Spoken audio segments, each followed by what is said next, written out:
Test 1 2, test 1 2. No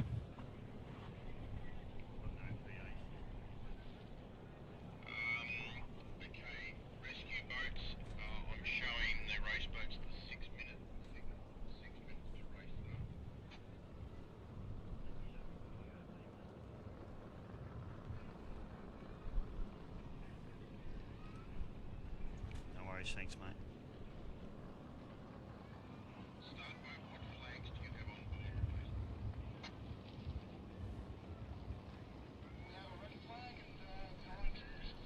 Good morning, welcome everybody at home and GP Hydro live streaming via the AOPC Facebook page and of course Bisho Media. This is day number 2, round number 2 of the Australian Offshore Superboat Championships. My name's Dave Bishop and we're going to bring you all the action of today's racing. We've got 2 Supercat Extreme category races along with the 600 horsepowers and of course our Super Sports category. They've got one more race to go today. Plenty of action, plenty of drama yesterday. I'm sure you saw all the replays, Kes Racing and the Sting having a massive coming together, which is very unfortunate. Unfortunately, Kes Racing unable to get back out on the water. A little bit of structural damage on the hull there, but the main problem they got is the starboard or right-hand engine won't refire up. So they got the left engine running and it's fine, but the right-hand one, they've put fresh oil in it, they've drained all the water out of it, they've done everything right, but there's some sort of communication error with the computer and they can't get that thing going, which is really unfortunate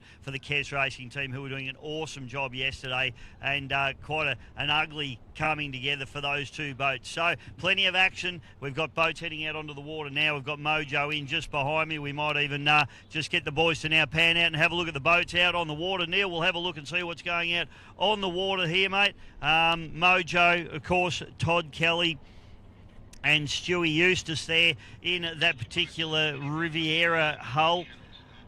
These boys had a great day yesterday. They didn't really have any drama at all. They took a win and they are keen for a really good day today. So good running for those guys. Now, of course, the Mobile X machine, Darren Nicholson and Steve Jellick, is all sorts of drama went on because, of course, we had the issue with Kes Racing and the Sting. That race actually got stopped only about 7 minutes into the race. And unfortunately for the Mobile X guys, Darren Nicholson and Stephen Jellick, they had the boat jump out of gear. So I was trying to think of what happened to it. I was trying to remember. It's a bit early in the morning for me, folks. Boat jumped out of gear. That brought them to a halt. They managed to get the thing back into gear. They got going again, and they actually ended up with the race stopping. They were able to restart and they got back to the lead of that race and won. So I think there'll be a few beers shared between those guys and maybe the Kes Racing guys and of course the Sting guys, because that little red flag certainly helped the Mobile X team for a win yesterday. Otherwise they were in all sorts of strife. So they've got 2 races today. Of course, as I said, and I think I said Mojo had a win. Of course, they didn't have a win. They came second yesterday. Hornet was super quick. Now, they've done some work on the boat overnight. Unfortunately, I was chatting to Jason Kelly last night whilst he was removing some exhaust manifolds off that particular boat. That boat, of course, running the Mercruiser Mercury Racing 525s, big blocks, and they had a blown-out exhaust manifold gasket, but they were also worried about the boat lacking a little bit of RPM and a little bit of top speed. Having said that, me watching it on the course, boat looks super, super quick. So I think that particular boat still will be very, very quick, and they'll be certainly challenging the Venturi boat. Now, the boys of Venturi, I've spoken to them this morning. They were a little bit what they call doughy out of the corners, a little bit slow out of the corners, a little bit over-geared. So good top end out of that boat. But with this quite tight and technical track, they were a little bit slow up through the dogleg, and that's where they were losing some ground in the Venturi machine. So I believe they've dropped down a gear set, gone for a lower ratio. And they've got some lower gears, so hopefully a bit better acceleration out of that boat here this morning. So it's going to be an interesting race, and unfortunately we don't... Oh, no, okay, the Sting has come out of the marina now. I was a bit worried that we didn't have the Sting there, and the boys might be able to just pick that up for me. So you see the Sting now, that's got a little bit of damage, and if we zoom in on it, you'll actually see fair bit of race tape just under the windscreen there on the on the port side of the boat. The black lines there sort of blends in with the livery on that boat anyway. But yeah, it's got a little bit of battle scarring there. So welcome everybody on site here to round number 2, day number 2 of the Australian Offshore Superboat Championships, as we welcome everybody here at beautiful Wyndham Harbour. Conditions are okay at the moment, not too windy. The rain has stayed away, but I don't want to say too much and give it the commentator's curse. But welcome everybody. I hope you have a great day. Just watching boats now in the milling area, and we'll run through the boats that we have for you here this morning for this race number 2 for our both Supercat Extreme boats and Supercat 600 category boats. Unfortunately, we have lost Kess Racing out of the fold there, unable to get the starboard or right-hand engine fired last night. It has got a little bit of hull damage as well. So too does the Sting after that big spin out and crash that they both had yesterday. But boats we've got out here for you this morning, and the boat we're looking at right now on screen and both here just in front of the crowd is the Mojo. Mojo, of course, for those of you that follow the V8 supercars, you'll all know the driver there, Todd Kelly. The owner of the boat, Stewie Eustace, there in that particular boat, the Riviera hull, or Maritimo hull. It's been a bit of everything, that boat, over the years, but certainly a very, very quick boat. And those boys had a great run yesterday. In fact, they were winning until a red flag with that incident with the Sting and Kess Racing stopped that race. So this race, 30 minutes, we've got one long lap. So for those of you watching, maybe you haven't seen this before, we've got some extra turn boys out there, and these boys have to go on one longer lap than what they're normally doing, and every boat has to do it. They can choose when they do their long lap, so there'll be a lot of tactics coming into this as well. Oh, sorry, 2 long laps today. We had 1 yesterday, 2 today. They just like to confuse me, Paul. That's what these guys like to do. So 2 long laps today. So that's going to get really interesting to see who decides to do their long laps. So I reckon if it was me, I'd probably almost do 1 long lap first up and then another one somewhere midway through the race. So, but it's going to be, I'm sure all the boys have done their tactics and had their discussions about how they're going to do this. And well, 2 long laps. These boats are unrestricted, so for a lot of you that were watching yesterday, we do have the restricted category, which is coming out the race after this. But this particular race, unrestricted. So the top boats capable of around about 130 miles per hour. The outboard boats around about that 115, 116 mile an hour category.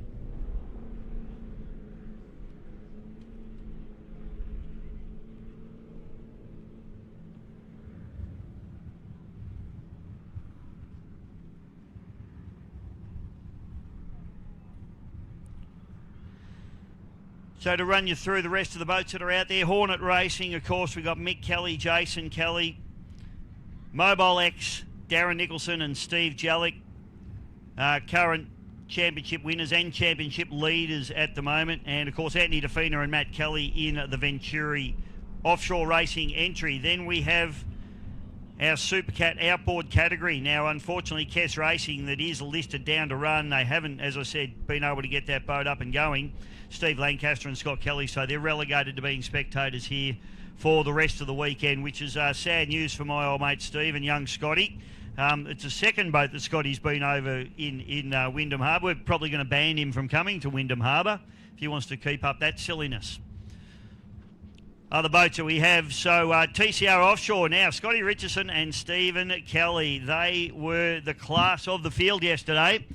The beautiful Doug Wright machine with the 3.2 litre Mercury Optimax 2-stroke strokers on the back of that boat, as we just look on board the Sting there as well with Carl Wall and Mickey Ratcliffe. Had a big day yesterday, of course, with that coming together with the Kess Racing entry. Now that boat also has a little bit of bark off on its left-hand side, but nothing structural there. They've had a good look inside the boat. They went over the boat yesterday afternoon, and the Sting is good to go. So they are the current championship leaders, and they really need to just consolidate, I would have to say, here today. They start boat picking them up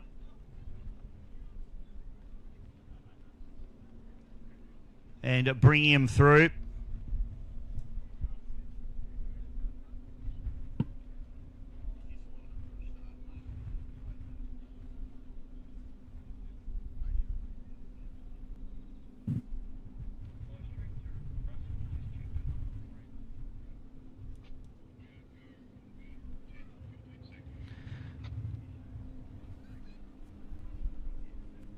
Here we go. We've got the white flag. We are in the starters' hands. Nice lineup here at beautiful Wyndham Harbour. Conditions are quite nice. Little bit of drizzle just coming down at the moment as well. So that's going to play havoc with the windscreens on these boats. No windscreen wipers on these things. And go is the call, and we are away. The hammers go down, the big blocks open up, and they charge down into turn number one. A very nice even lineup. Hornet gets a very, very good start there as they fire away. Venturi there, great acceleration, so that gear change has definitely helped those guys as well. But it is the Mobile X who are on pole, and they're going to be very tough to beat from here as they tip into the port turn at the bottom end of this beautiful Wyndham Harbour course. It goes Mobile X, Hornet, Venturi, Mojo down the outside. Kelly and Eustace there having to run the wide line. We watch them through, and Mobile X there running that beautiful tight line hard on the pins there. Darren Nicholson just giving no quarter at all. Hornet has a good run around the outside and gets a little bit of a break on Venturi there. Venturi now trying to drop across into pole position. They're being aggressive early in this race. Now it's going to be interesting to see who takes their long lap first as our Supercat outboard category fires away, and they come down into turn number one. A great start there from TCR. Sting round the outside on the wide line. This is where they had their problem yesterday. So Mickey Ratcliffe and Carl Wald. DLR, a good start for them as well in this slower, older boat, the heavier boat. Not quite as much horsepower as the two boats out in front of them. But what a great start there for TCR. Again, these boys have been absolutely on fire here this weekend at Wyndham Harbour.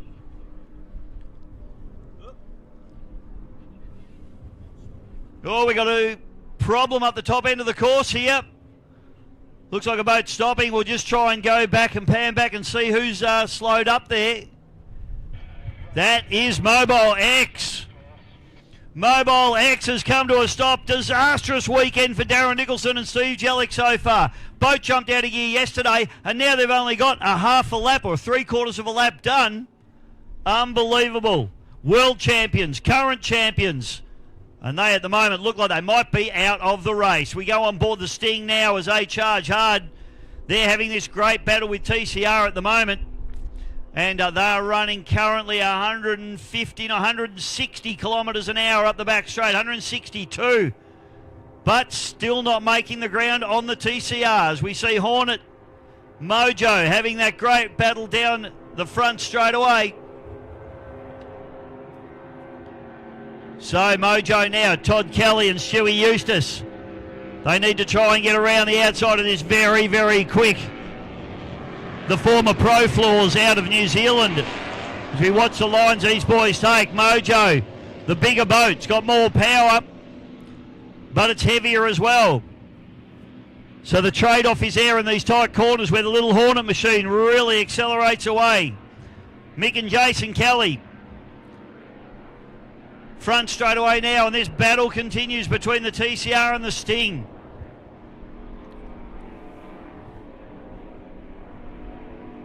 Big shout out to our start boat and our major sponsors here this weekend, JV Marine. And I tell you what, whilst you're here enjoying all the action in Wyndham Harbour, don't forget to make the most of your weekend in Werribee and the surrounds. You can check out the new elephant trail at the Werribee Open Range Zoo. The cellar door tastings at Shadowfax. There's plenty to do and explore in this region. Jump onto the website, visit werribee.com. As we see the Sting run very, very wide down in the bottom turn, and that has cost them dearly. Look at the ground they've lost there, the Sting. I don't know what went on. Mickey Ratcliffe might need to get the old Melways out for those of you that remember what one of those is. For you kids, Google Maps. Don't know where they thought they were going.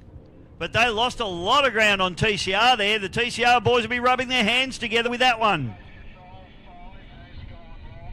Okay, boat number 5 has done their long lap.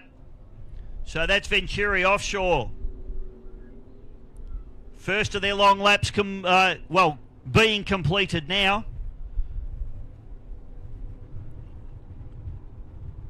So that will open this up a little bit as Venturi, they were already a bit behind, so that's going to put them even further behind. But all these guys have to do 2 long laps in this particular event. We are 5 minutes, just under 5 minutes into the event, 30-minute event. So Mobile X looks like they are out of this one. We've got Hornet Racing circulating in 239s at the moment. Mojo 241, so the Hornet absolutely on fire at the moment with the Kelly boys. Mick and Jason. It's an uncle and nephew combination in this boat. Michael's the uncle, Jason the nephew. Jason being the son of Stephen, who's in the TCR boat that's having that terrific battle with the Sting at the moment.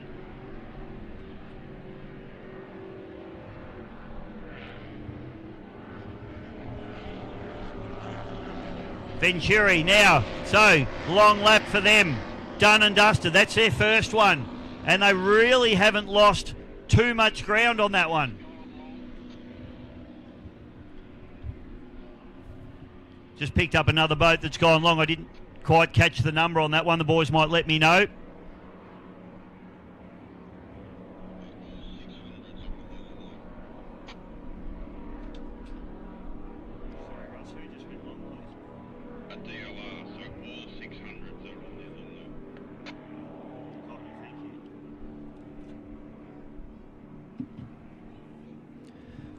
Rightio, so all of the 600 boats are on their long lap. That's interesting tactics.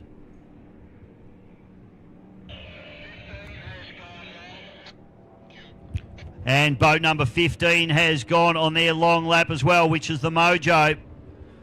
So that opens it up.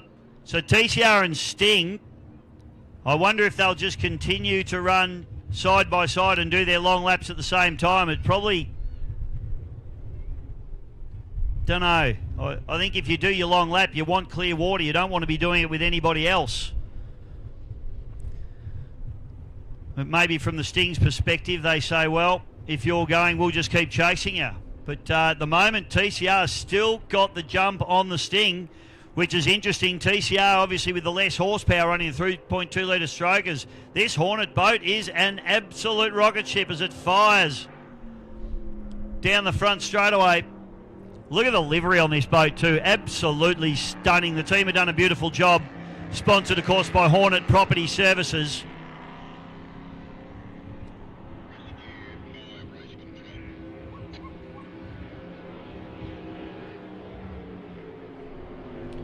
Okay, so starting to break up a little bit now as we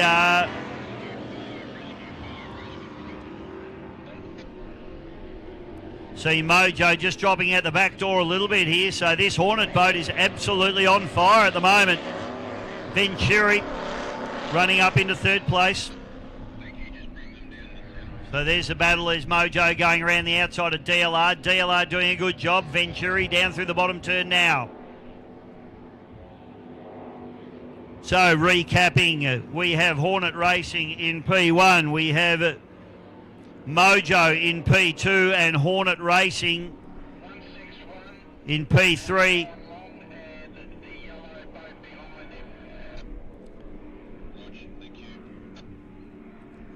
Okay, so boat 161, TCR, they've headed off on their second.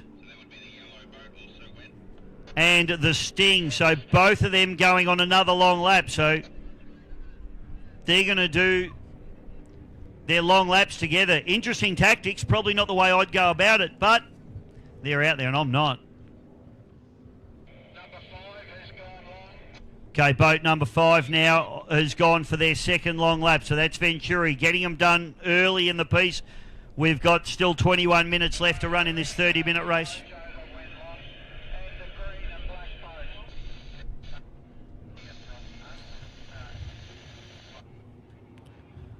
Okay, so Hornet Racing on a long lap and Mojo now on a long lap as well.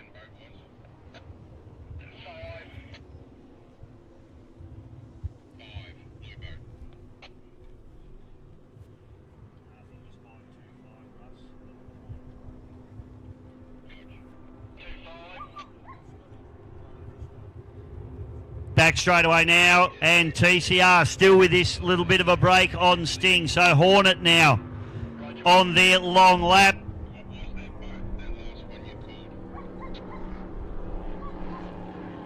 Down through the bottom turn. Let's have a look. Lap times we're looking at here.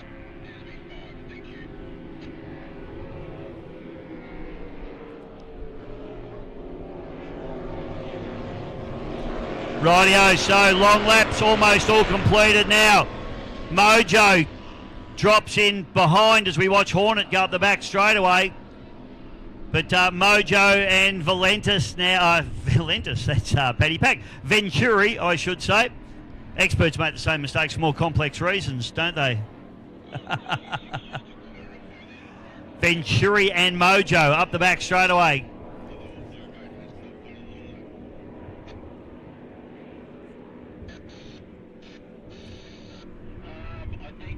Just focusing in on DLR now.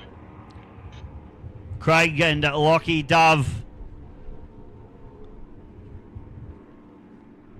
Not sure on their long lap status here at the moment with the DLR machine, but they're just chipping away. These boys probably a little bit smooth for them here at beautiful Wyndham Harbour at the moment.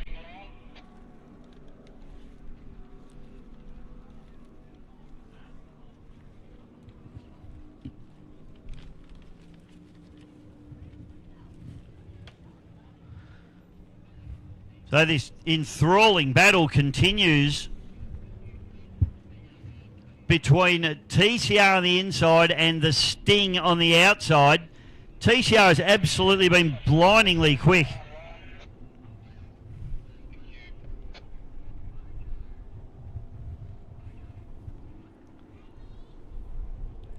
And it is absolutely gunnel to gunnel as they fire down into the bottom turn with 18.5 minutes still left to run in this 30-minute event. Sting on the outside, TCR on the inside. Scotty Richardson, Stevie Kelly, a wealth of experience in that boat. Scotty Richardson comes from a long line of offshore powerboat races. Steve Kelly has been doing this business for nearly 35 years now. Absolute experience in that boat. Hornet and Mojo. Mojo coming now for the Hornet. This is on, ladies and gentlemen. This is on. The Mojo has ramped it up. They have found the gas and they are pushing hard. Hornet now have their mirrors full of the Mojo with 17.50 to go. Venturi now on and off the throttles as they come down into the bottom turn. Matty Kelly working hard there. Anthony DeFina still coming to terms with this shaft-driven boat. This boat's turned a little bit differently to the Hornet boat. The Hornet boat runs the Mercury number 6 stern drives, a brand new fresh pair of those on the back of that boat for this race. And I think the Hornet at the moment is really showing some class, but they've got a big challenge coming. Down through the bottom, we watch DLR down the front shoot, and we can just see up the top end of the course the battle going on in Supercat Extreme as well. Now this is the battle. TCR on the inside, the Sting on the outside.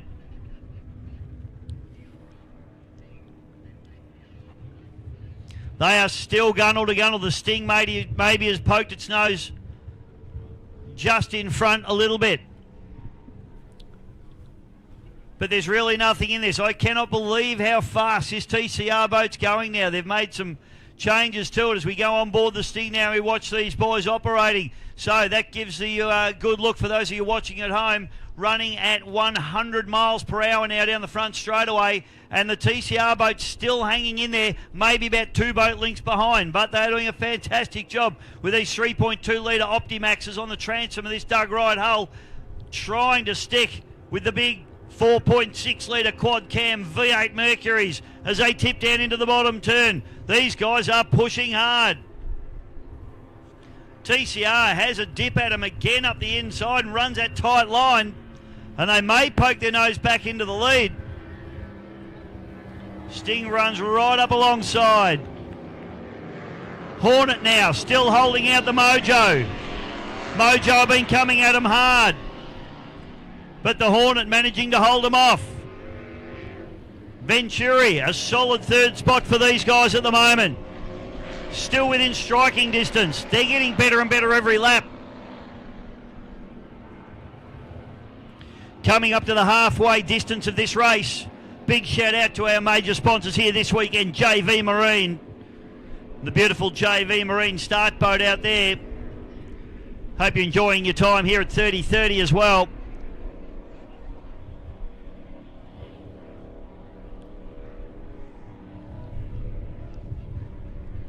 So this battle royale continues between the Sting and the TCR. It's a fantastic category, all these boats so close. The TCR haven't quite got the horsepower of the Sting. They're running the older 3.2 litre Mercury Optimax two-stroke engines as opposed to the Sting that's running the 4.6 litre quad overhead cam 4 valve per cylinder 4-stroke V8 Mercury 300Rs. Tall, dark and handsome on any transom.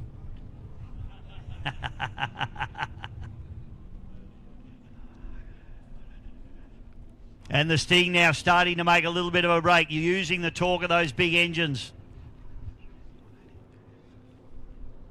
So a little bit of traffic coming into play now. 14 minutes left to run. And we've got race leaders catching. So race leaders in Supercat Extreme now overhauling race leaders in Supercat Outboard. And it's still the Hornet pushing hard. Can they use a little bit of traffic to their advantage? What can Mojo do here? Looks like they're all just going to be very, very nice and tidy to each other and just run around the outside from what I can see here. Hornet Racing. The Kelly boys. We've also got Todd Kelly, no relation, in the Mojo machine with Stewie Eustace, the boat owner. I bet they're having a great morning. Hey, what, Defina and Kelly, Matthew Kelly here doing a very, very good job in the Venturi boat. This boat's a lot better than it was yesterday. They made a gear selection change this morning. They've gone down a gear set, and the boat seems to have a lot more acceleration out of the corners now. You can see the rooster tail coming out the back of the boat as it fires out of the turns. And that boat's looking like a much sharper show than yesterday. And I tell you what, a little bit of more development in that boat, they'll be right up the pointy end.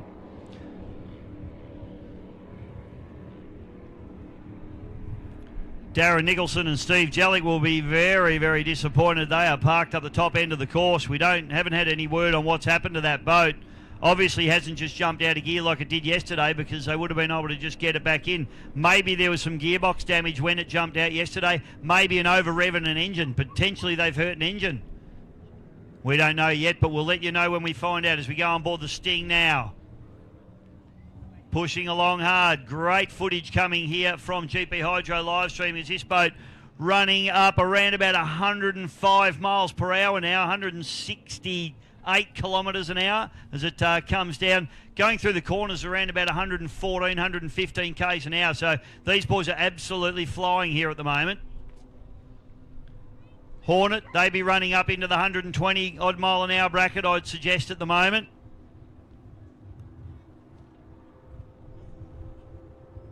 As they get around the DLR, as those boys are having a nice little run there. The Dove boys, father-son combination, Craig and Lachlan. And the pitter-patter of the hulls is just this nice little wind chop here at Wyndham Harbour. Beautiful Werribee. Hornet comes down, still just absolutely on it. Mick and Jason Kelly. Todd Kelly and Stewie Eustace pushing hard. The rest of the gaggle comes through here. So the Sting now puts a lap on DLR. TCR's dropped out the back just a little bit there. Venturi just comes storming around the outside.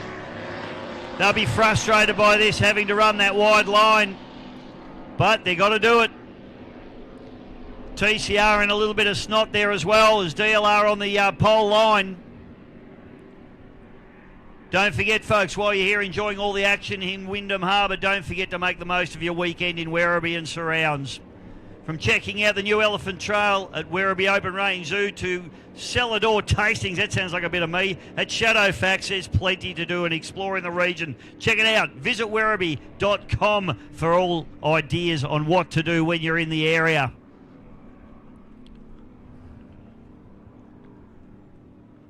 Big shout out to JV Marine, of course, Marky Stav, who's out on the start boat here at the moment, doing a nice job.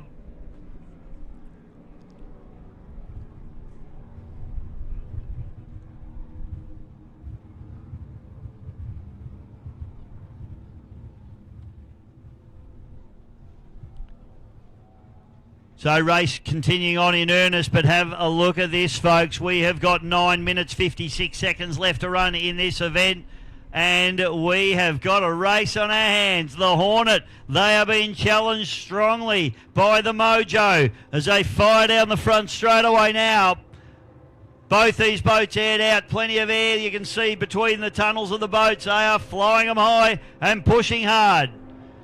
Todd Kelly and Stewie Eustace, they've got the bit between the teeth. They're using that wide line, trying to maintain momentum. But the Hornet, the little rocket ship, just seems to be holding them off at the moment. Those 525 Mercruisers sounding beautiful. Still maintaining a gap on the Mojo boat.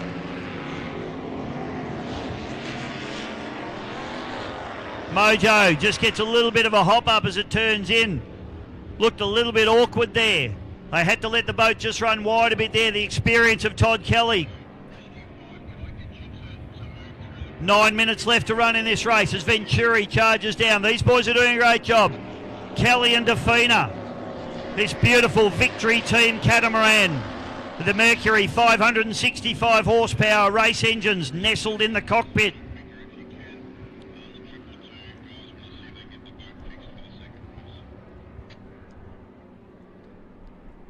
So plenty of action here going on at Wyndham Harbour at the moment.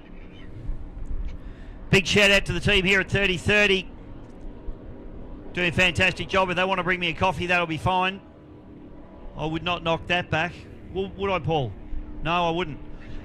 Dogleg now. This dogleg has played a significant part in these races as well.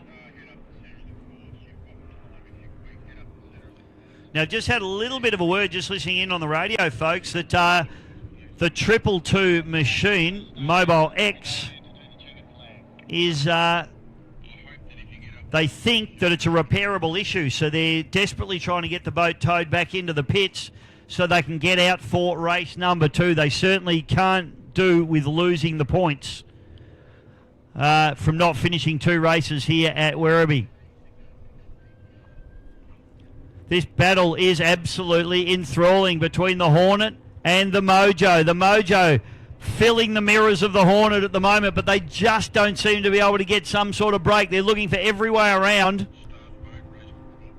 Now maybe having a look up the inside.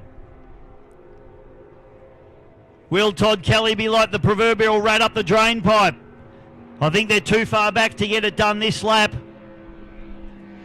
Hornet Racing probably wants to hug the boys and hold it on the pins. They do that, and they'll make Mojo have to run through their wash and then turn the boat in. So good race line there from Hornet Racing, really forcing the Mojo to keep the boat in a straight line across their wash before they could get it turned in. They had to run to the outside.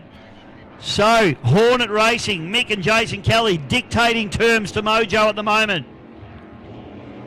Venturia still a solid third place. In fact, I wouldn't be surprised if they've made a little bit of ground.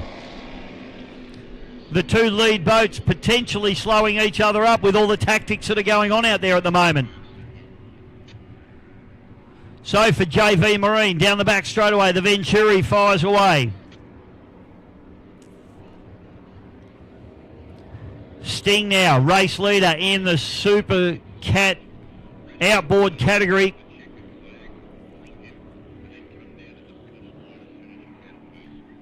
Six minutes left to run in this event now, so only a few laps to go. These guys have been running around in about just over 2-minute laps.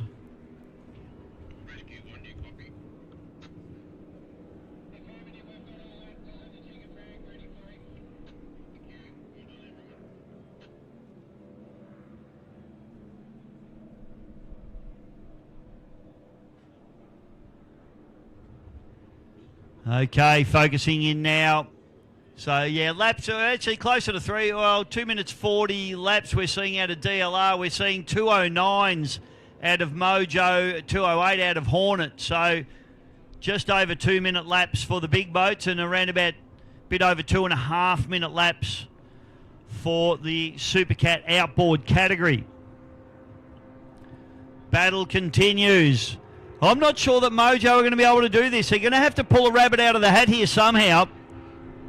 Hornet just absolutely dictating at the moment, and that boat looks absolutely spectacular. The livery on that boat is absolutely stunning.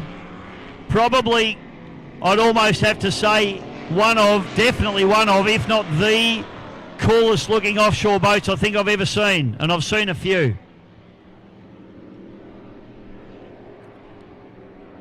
Looks beautiful heading up the back straightaway. I like bright colours. They're good for commentators. Mojo may have lost a little bit of ground there. We pan back, you'll see as Hornet goes up into the dogleg. Venturi now down through the bottom turn. Beautiful shots coming from Andy at Airscape Media as well. Thank you, Andy.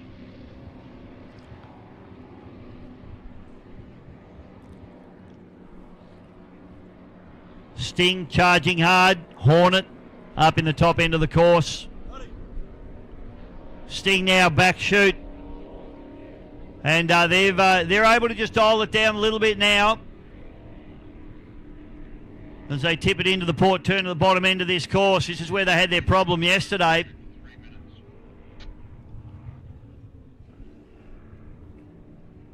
Around about 3 minutes left to run in this event now, so at 2 minute laps we'll probably see one more lap from the big boats.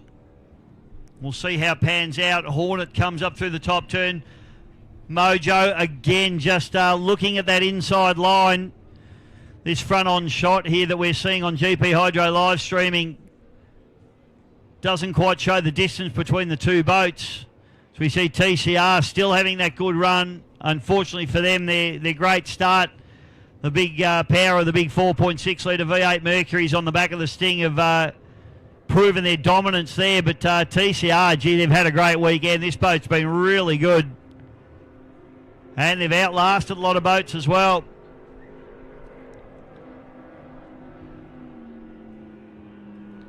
Hornet now comes in, and this could potentially be their penultimate lap. We'll keep an eye on this one. DLR just run into the wash there of Hornet Racing. Mojo now, they got traffic to deal with. They just haven't been able to find a way around here.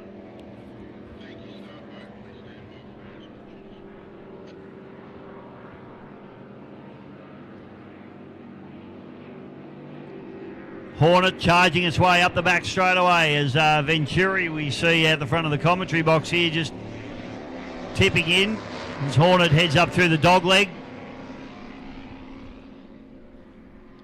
DLR on the outside of the dogleg there now as Mojo goes up the inside. So Todd Kelly and Stewie Eustace just searching everywhere to try and find a lane around this boat. But at the moment, this Hornet boat is just too quick. It's like a shot dog.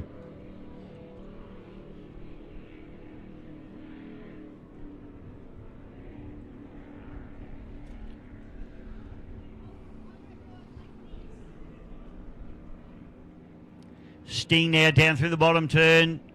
This could potentially be their last lap that they're setting off on. Race leaders.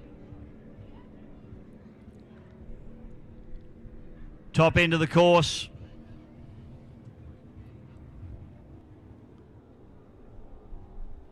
Not sure whether we're going to see a checkered flag yet.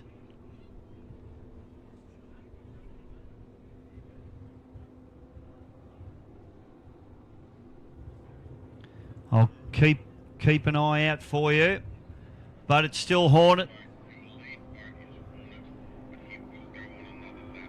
Righto, so yeah, with 57 seconds left to run in this event, this will be the penultimate lap now. Hornet Racing, last lap for them now.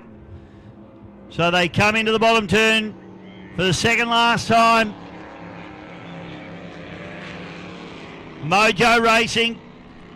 Can they get it done? It looks unlikely at the moment. Todd Kelly and Stewie Eustace. They got the bigger power, but they're also in the bigger boat. And they just haven't been able to match this Hornet machine.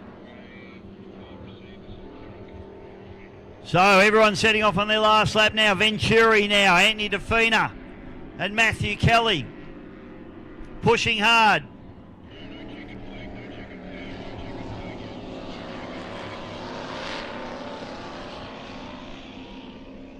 DLR, one to go for them.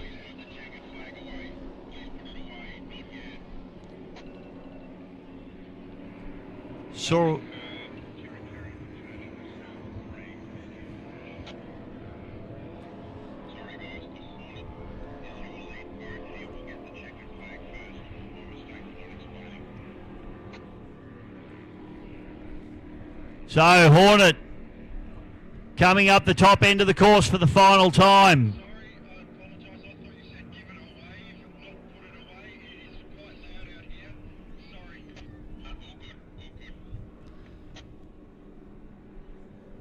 So Sting will now set off on their final lap, but we're picking up on race leader as the Sting goes through.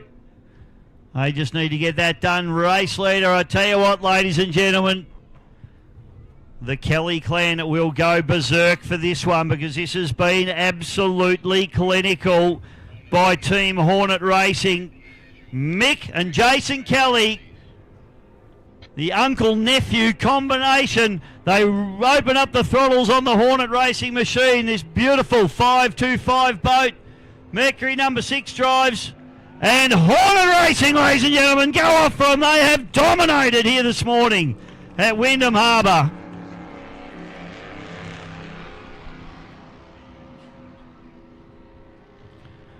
Mojo seem to have come off the pace a little bit here. I don't know whether they've had some sort of issue. You would suggest that maybe they have.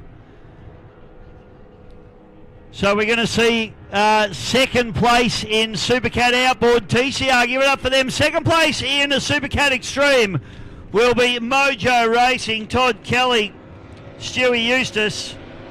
We had Scotty Richardson and Steve Kelly. And third place will be the Venturi Racing, Andy DeFina and Matt Kelly. Not too far behind.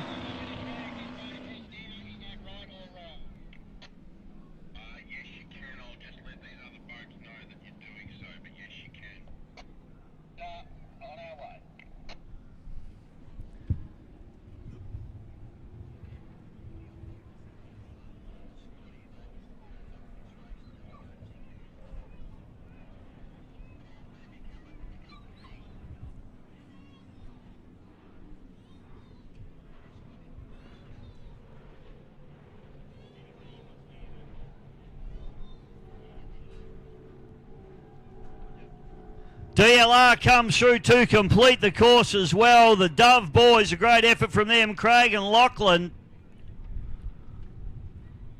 And race leader, and they will be race winner, ladies and gentlemen, in a hard-fought battle in the Supercat Outboard category. It's the yellow rocket ship, the Sting, Mickey Ratcliffe and Carl Wall winning race number 2.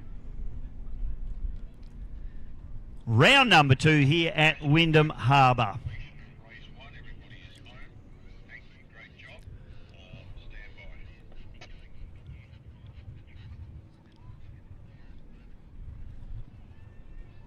So that wraps us up, ladies and gentlemen, for race number 1 this morning. Stick around because we've got our Super Sport boats coming out next, and then these boys are coming out for their final race of the day after that as well. So we're going to go, for those of you watching at home on the live stream, we're going to go and have a look at a couple of interviews and a couple of bits and pieces. For those of you here, go grab yourself a coffee, get something to eat here at 30:30. We're going to take a short break. We'll be back with more racing very soon.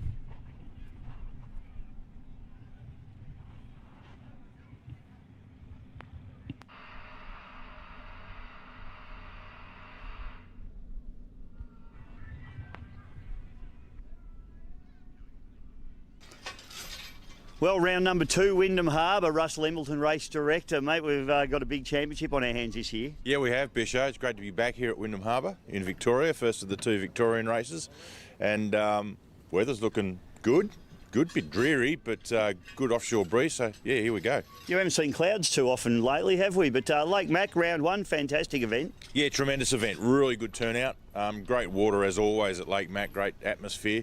Lost a couple of boats this weekend. A couple of things that just couldn't be overcome after that Lake Mac round. But still a good field and good racing. You've seen a lot of the smaller boats coming out in force, which has been terrific for the sport. Yeah, it is. It is. You know, a little bit unfortunate for ski racing at the moment. You know, I feel their pain, but great that we can provide an opportunity for some of those guys to just come and give their boats a run and stretch their legs and get out and about. You got a big job, mate. You stressed yet? Nah. Good on you, mate. Have a good weekend. Good luck. Thanks, mate. Cheers. Thanks.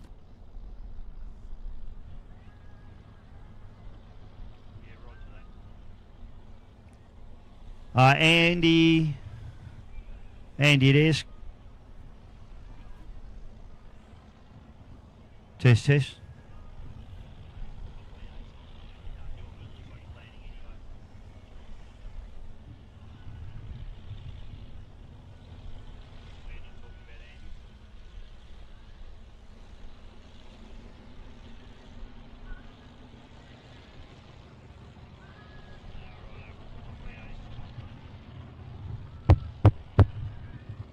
Stevie Lancaster, mate, you've had a big day. Unfortunate, you've run this boat twice. You've had a great time. And what happened out there? Not 100% sure. I haven't seen the footage yet. So, yeah, we're having a good race so far. It was really competitive with everybody. We come into that bottom turn buoy there, and next minute I did a yellow flash out my right window, and over we went. So it all happened pretty fast. Yeah, it looks like obviously the boats have collided. You got damage on yours, and we've had a look at the Sting as well, and that's got damage on it. So, did you feel a big crunch, or was it not like that? It was sort of a sideways impact. It sort of felt like, but yeah, we slid a bit. I get as much right lock as I could, and Scotty nailed it, but we couldn't drive out of it. Yeah, it looked like he just ran out of room. We've had a little bit of a look at the footage, and others will be the judge of that. But, mate, the damage to the boat, how are we looking? I don't want to hold you up too long because you're working on it now, but how are we looking? Engines are all drained of oil and fresh oil. They're turning over by hand, no worries. Haven't had a look at the structural stuff. It doesn't look too bad. It looks fairly superficial at this stage. So the main thing is the engines are turning over. So we'll hopefully get them running in the next couple of hours, and with any luck, we'll be back tomorrow. Oh, that's good news, mate. Yeah, I was speaking to the Sting boys, and they reckon they're going to be back out tomorrow as well. Tell you what, you're competitive, though. The boat's quick. Not at the moment. And the boys were saying that no water came into the cockpit. Is that right? No, so when we went over, all the sort of training we've done with our immersion tests, bang regs in, we're upside down for not very long, and I said to Scott, "You're right." He goes, "Yeah, I'm right." So regs back out, well, regs out of the mouth, and then, yeah, there was probably 6 inches of water on the roof, if that makes sense, where we're standing up. So no, it was fine. So all the wiring under the dash and everything, you don't think that's been affected by water? Not as yet. That actually didn't go under. So yeah, I think I undid my belt a bit quick and banged my head on the roof when I was upside down. But yeah, it was all pretty calm. Yeah, it's one thing they don't teach you in a cell test, isn't it? If there's no water in there and you undo your belt, you fall down. Yes, I learnt that just today. You land on your head. Yes. Oh, mate, it's good to see you all right. You're both okay and you're still smiling. So yes. Good luck. We're not going to hold you up too long. Good luck with the repair and hopefully see you tomorrow. Thanks very much. Thanks, mate. Cheers. Well, sometimes in offshore powerboat racing it can go wrong, and today it did. This is a brand new team. So this boat, the former Saracen Mantis boat that's been running, current championship winner, bought by Steve Lancaster and his team, the Kess Racing team. And unfortunately today they've been tangled up in an incident down at turn number 1 with the Sting team. Now, I'll just show you what's happened. They've come through and they've cleaned up the Sting. And you can see here, plenty of damage to the front of the boat. So this boat's got an actual vinyl wrap on it. It's not painted. So a lot of this is under the wrap, and the wrap's going to have to come off for the guys to assess all the damage. But you can see there that a lot of the surface is broken, but it's broken through here. But the interesting thing through here, and I'll get you to come through if I can, Mateus. and I don't know whether you can get a shot, but this doesn't look as bad as that, but I think this is actually worse through here. So we've got a crack through here, and the boat certainly had its side pushed in there. So a bad day, unfortunately, for Steve Lancaster and Scott Kelly in the Kess Racing entry, but I'm sure they'll get that boat back on the water as soon as they can. Okay, so just down at the back of the Kess Racing boat, it's been a big day for these boys. So they've rolled this boat over. What does that mean? Well, there is some damage on the hull, as we've seen. But we can see now they're trying to get the salt water out of these 4.6 litre quad cam Mercury V8 four-stroke engines. The good news with these four-stroke engines is they're full of oil, like a normal four-stroke engine in your car. So all the oil does run into the engines. What they need to do now is, as you can see all the water and the spray coming out of the spark plug holes. They're cranking these engines over, trying to get the moisture out of them. Then they'll get them started. They'll take it down to the ramp and get the engine hot. That way, they'll get those all the water molecules out of the engine and get it running again. So that's the project at the moment for these guys. They've got a lot of work on their hands tonight. Well, Mr. Tricker, that didn't exactly go to plan, mate. Tell us about your day. I feel like I've done 5 rounds with Mike Tyson. Might have marked a Russian, same. Oh my God. Yeah, well, the seat base broke.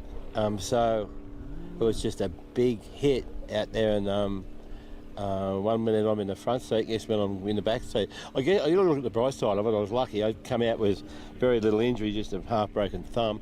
But like I could have gone out, so which it's too old to be going out these days.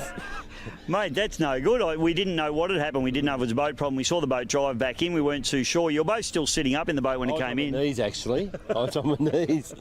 I think, in looking at it, I think what's happened is the base has probably been a bit fractured over the years of racing, and it's got quite a bit of leverage over the actual floor mount, and he's got new seats. The seats are tremendous. They're quite rigid, and I think that's just that, and another probably 50 kilos over his normal observer, and a big hit, and that was enough. Everything's conspired. Yeah. In your first lap, what did you think of the boat before that happened? Boat was great. Yeah, the boat was great. Yeah, it was a bit snotty out there. I was surprised on that front straight. But yeah, it was pretty. It was okay. Yeah, no, that was good. Yeah, it was good. It was great. What's the plan, mate? Are we going to fix this seat tonight and get this boat back out there tomorrow? Yeah, Mark's going to have a great day tomorrow. I said I'm not going back in until you're through bowled it. Okay, mate, it's great to see you here. I'm glad to see you enjoy the racing. We're going to see you at Geelong? You might do, yeah. I mean, look, you know what? I enjoy the people. It's a tremendous crowd. They're just a good bunch of guys. They're from a different facet of powerboat racing, ski racing, whatever, as you know.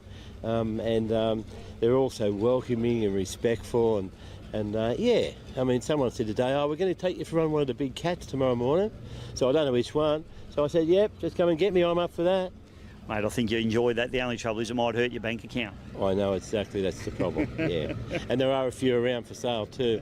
So Andy Smith, if you're listening, I need a discount. He needs a deal. Good on you, Guru. Thanks, mate. It's great to have you here, brother. Thank you very much, mate. Thanks, mate. Thank you. Offshore powerboat racing is hard on the gear. We say it all the time. This is the Team 38 Racing. It's a 6-metre Spectre, a Spectre 6000. These boats were built in the 1980s by Tony Lowe, Simon Ishwood and his team. They were flopped off a timber hull built by Peter Inglis out of African mahogany, in actual fact. It's one of my favourite boats as a young fella watching it go around. Beautiful timber boat. But these guys pulled a mould off that particular boat and they built these things. This is the Spectre. But unfortunately today, the old girl, this is the gunnel rubber. This is the rubber strip that runs around the hull and deck joint. The boys have obviously thrown the boat up on its side and the boat's flexed that much. It's actually ripped this gunnel rubber off. So the boys have got a big night of work to try and get this thing back together. But if I was them, I'd be cutting it off right there and that'd be it. We'll fix it in the workshop during the week. Well, I dragged him out of the truck and he was having a corona, mate, so sorry to do that to you, but we've got obligations for the media. Mike, you've had a big day, mate. The boat looked pretty good. You got jumped at the start by TCR early. Yeah, well, they started ahead of us. DLR pole, then TCR. And TCR's got their boat going really good, I must admit, yeah. So we all stayed in the formation at the start, and then we didn't really start getting cranked up till the second round until I think it might have been the third round we got hit, but yeah. Yeah, so I suppose with elephant in the room, mate, obviously there was a bit of a bingle in the turn number 1 on lap number 2, I think it was. Yeah. But what happened from your perspective? We were talking. We saw them coming up behind us, and we spoke, and we said to each other, we'll give them a bit of room to go. So we give them a bit of room, and then as we've turned in to get to the next buoy, we've collided. So I guess they were a bit closer than what we thought. Much damage to the boat, mate. We'll get some footage and show the people, but a bit of bark off here. Yeah, got a bit of bark off. We had a look. It hasn't split inside on the bulkhead or anything, so we decided we'll carry on, and then dusted a prop. Oh yeah, well that was my next question, mate. So you broke a propeller? Yeah, broke a propeller. Yeah. Not good. You got. You always, when you break a propeller, it's always your favourite one, right? Yeah, damn right. It was definitely the favourite one.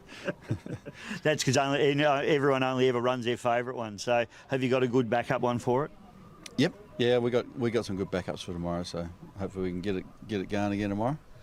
Well, good on you, mate. Great to see you back out on the water. Shame about little bingle today, but that's racing, I suppose. Yes. You don't want to be in it. It gets very exciting in the cab. Well, let's hope the rest of your season's a bit more boring than that, mate. Well done today, mate. Congratulations, and good luck tomorrow. No, thanks a lot. Thank you. Thanks, mate.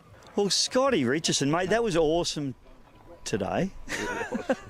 It was, mate. It was unexpected, but a few incidents in the race sort of opened the door for us, so I've got to take it when we can. So. Well, mate, you say that, but race number 1, you were leading. You were out of the start like a shot duck. Into the first corner, just held everyone perfectly.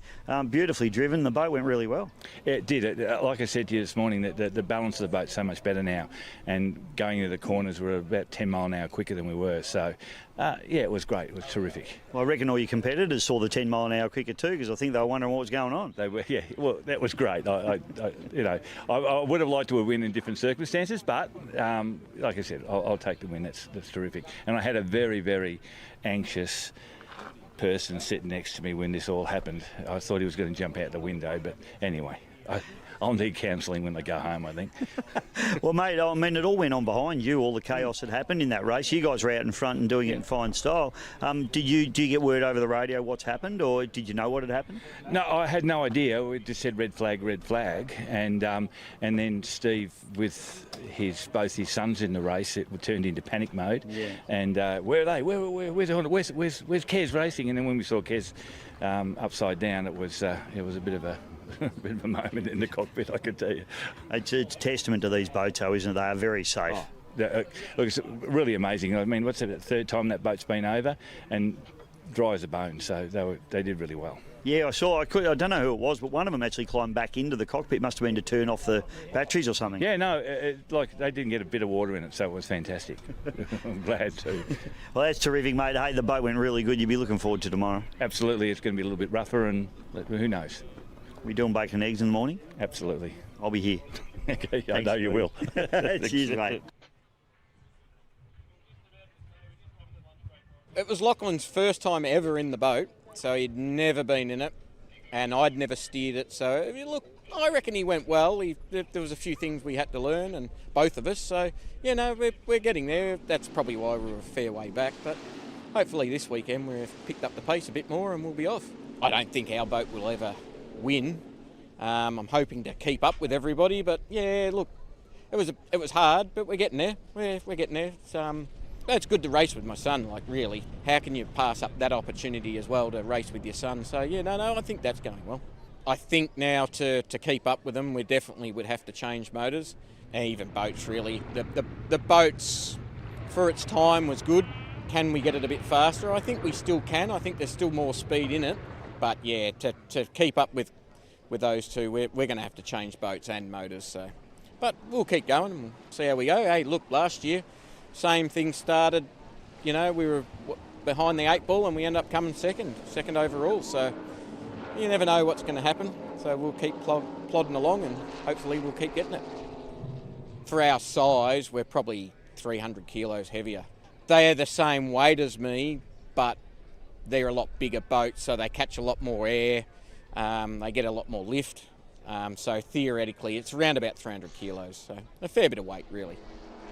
We're really struggling now with the 2 strokes, but hey, they've been pretty reliable, so well, we can only hope and try and get a bit more speed out of them. And yeah, I like being the underdog. I want to try and it drives me to make it go faster. So we're trying a few more things this weekend, and I've got a couple of more things I want to try when I get the time to do the work on the boat. It's a big balance between work and boat. So yeah, when I get a bit more time, I'll try a few things. Been working on a few things, trying to change a few things up. Yeah, I was hoping it was going to be rough this weekend, but at the moment it's not looking like it's going to be. So yeah, we need a bit more pace somehow. Ready to make a splash with a great boat deal? With over 100 boats on display from brands like Quintrex, Yellowfin Plate and Mercury Outboards, we'll help you find the perfect boat. Visit us at JV Marine Braeside or go to jvmarine.com.au. Adventure calls. And now, JV Marine World proudly stocks Ray Glass boats, the ultimate in quality and performance. Whether you're chasing big game fish, spending long weekends on the water, or cruising with the family, Ray Glass boats do it all with comfort and style. Visit JV Marine World, Australia's largest boating superstore. JV Marine World. Your Ray Glass journey starts here. The second round of the 2025 Australian Offshore Superboat Championship saw a return to Victoria's Wyndham Harbour on the beautiful Port Phillip Bay coastline, just 30 minutes southwest of Melbourne's CBD. One of the best kept secrets in Melbourne's west, the location, which is the only safe boat harbour on the western side of the bay between Geelong and Williamstown, was first developed in 2003, offering world-class marina facilities amongst luxury waterfront homes and apartments.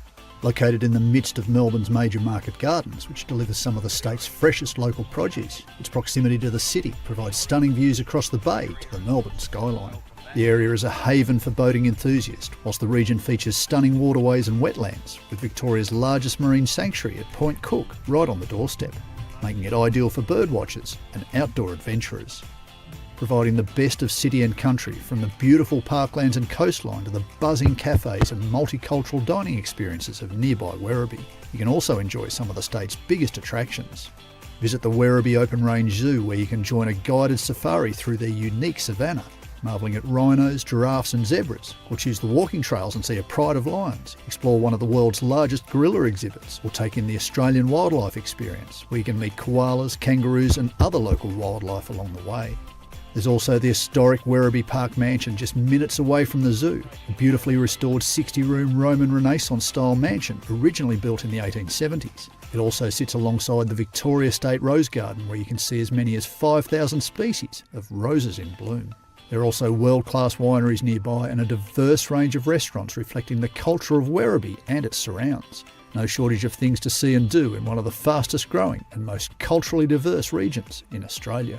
So I grew up here in Wyndham, so really passionate about it. I love doing what I do. We are the fastest growing municipality, certainly in Victoria and across the country. 325,000 people now, so it's important that these events, come into our local economy and boost our businesses and showcase, Wyndham and Werribee in particular, Werribee Sound. But, for me, growing up here, I'm so passionate about making sure that we just have a great city where people can stay in their own municipality and come to great events like this without having to go to other places. Really important to us.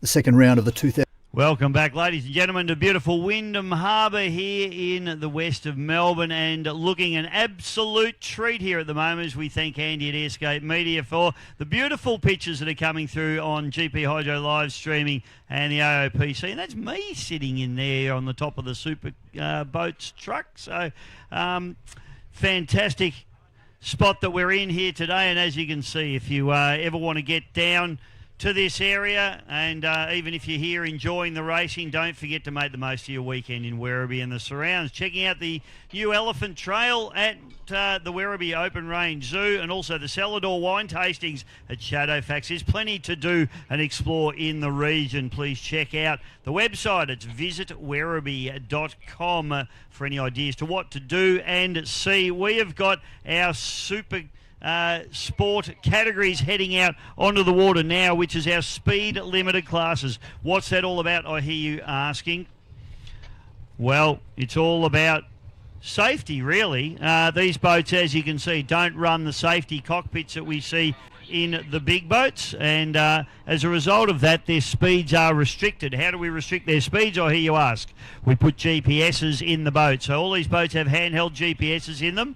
If the boats break out, we've got two categories out here, and boat speak is always in mile an hour. I don't know why that is just always has been, but we talk in miles an hour in power boating.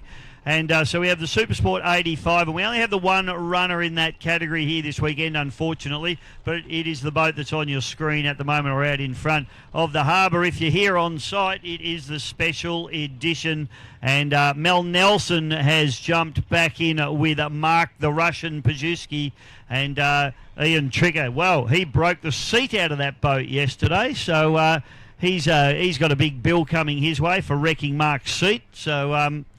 Unfortunately, Ian, and he hurt his thumb too. I think Ian was down there earlier on. Don't know if he's still there, but yeah, a little bit of an injury for Ian there. He's got his injured digit. So that particular boat there, special edition, the only boat running in this Supersport 85 category. The other category that we do have running is Supersport 65, and we'll run you quickly through the boats that are running in this Supersport 65 category. Out of pole today will be the Cardiac Arrest with Charlie Diorio and Tiana Botic. We've got Team 38 Offshore, Ben Embleton and Liam Sutherland. We've got Nutcase with Harry Backer and Shane Payton. The Con with Brendan Weeks and Sophie Lancaster. And Valentis with Patty Pachowski. They're in this particular category as we lift these boats up out of the water and we send them on the parade lap. This will be a 30-minute race. 2 long laps for these competitors, so we'll effectively see them get a little bit shaken up as the race goes on. Yesterday's plenty of action, as I said, special edition in their second race. This is their final race for the weekend, so they had 2 races yesterday. Unfortunately, special edition had that broken seat, so a DNF for them in race number 2 yesterday. Of course, having a win in race number 1. Cardiac Arrest, solid for those guys, Charlie Diorio and Tiana Botic, who have done a beautiful job. Tiana, their first competitive run in a boat yesterday, and we had a chat with her this morning, and she said she got a little bit beaten up, but she's all good. She enjoyed the experience, and she's up for more of it. So good on you, Tiana. She's doing a great job. She's only a very finely built lady, so getting bashed up in an offshore boat, it's great stuff. Young Charlie, real thinker about the sport. He did a great job yesterday, and I expect big things from him today, especially off pole position. Team 38 Offshore, they had a gunnel rubber, so they had a good first race. Gunnel rubber came off the boat in the second race, unfortunately for them. It looks like the Con, just if we're just picking up, just going past my commentary point, you can't see it on camera at the moment, but they're heading back into the pits. So that's Brendan Weeks and Sophie Lancaster. They've obviously got some sort of problem. Boat looks like it's going okay, but it's heading back into the pits at a great rate of knots. So I'm not sure what's going on there with the Con. Harry Backer and Shane Payton, well, they had an absolute nightmare yesterday. They not only broke out, but they also copped a 20-minute penalty in a 20-minute race. How do you do that, I hear? Well, they missed a turn buoy, and the penalty is 5 times the time that you saved by missing the turn buoy, and that added up to just over 20 minutes. The race was only 20 minutes, so it's some sort of record. Well done, boys, in the nutcase. So effectively a DNF for those guys yesterday as well. Valentis, Paddy Pachowski, a good run for him. He had a breakout race number 1, a win race number 2. So looking good in the championship at the moment. Paddy trying to claw some time back, but championship leader is still the Cardiac Arrest, Charlie Diorio and Tiana Botic. So it's going to be a consolidating day for them today, I would think. They're going to try and just collect more and more valuable points towards the championship. This is round number 2, of course. Round number 3 is in Geelong in a couple of weeks' time, about 3 weeks' time. I'll get the dates for you, folks.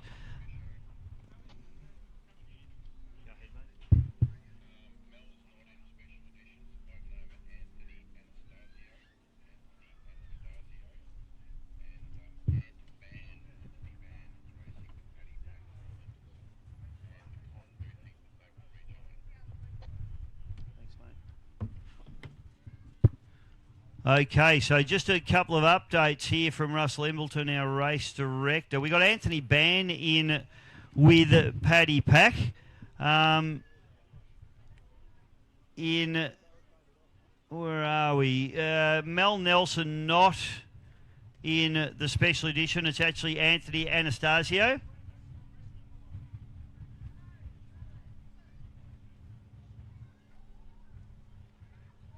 So that's Anthony Anastasio in the special edition, not Mel Nelson. So Mark's churning through his navigators, isn't he? And we've just had word as well that the con, it's a little issue, and they're going to try and rejoin the race. As we see the boats coming down for a start, we're waiting for a start. Clean start, go, go, go is the call. 30 minutes for this race, and we've got a good start as you see the throttle open up on the special edition machine with Mark the Russian and Anthony Anastasio. And they will pull away because they're limited to 85 miles an hour. Now, as I was saying earlier on, all these boats have handheld GPSs in them. And if they break out over that 85 mark for this special edition boat, and in these smooth conditions, that's where he needs to be careful here because boat is capable of more than 85 miles an hour. They will get disqualified if they go over. But the battle in the 65, that's where all the action is. We've got the Nutcase on the outside, the Valentis on the inside, Cardiac Arrest running into third spot. Oh, Cardiac Arrest, an aggressive move up the inside there from young Charlie Diorio, and he runs on the pins. They're going to be surprised to see him pull up on the inside of them, but they left the door open.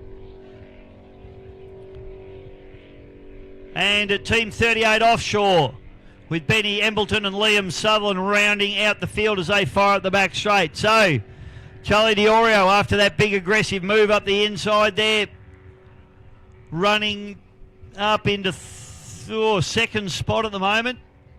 Third spot, I should say. Paddy Pachowski there and Anthony Ban up into the dog leg in second place.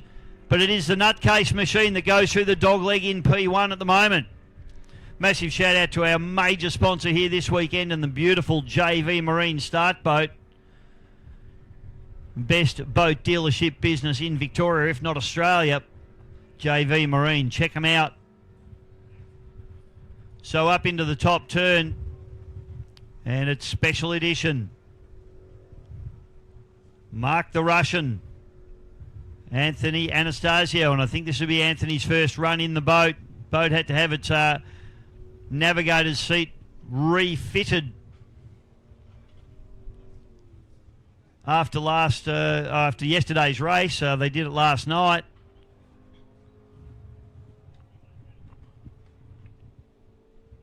Sounds absolutely fantastic up the top end of this beautiful Wyndham Harbour Werribee course. So 2 long laps for these guys.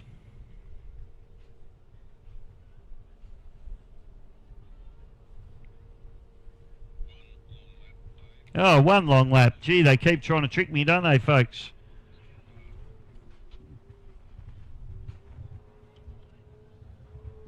Consistency's the key, isn't it, folks?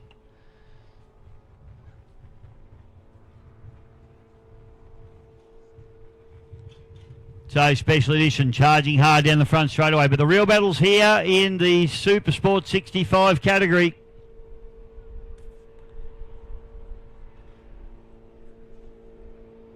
As the big special edition just charges down into the bottom turn. It's going to be a challenge for Mark to keep this boat under the 85 mile an hour limit.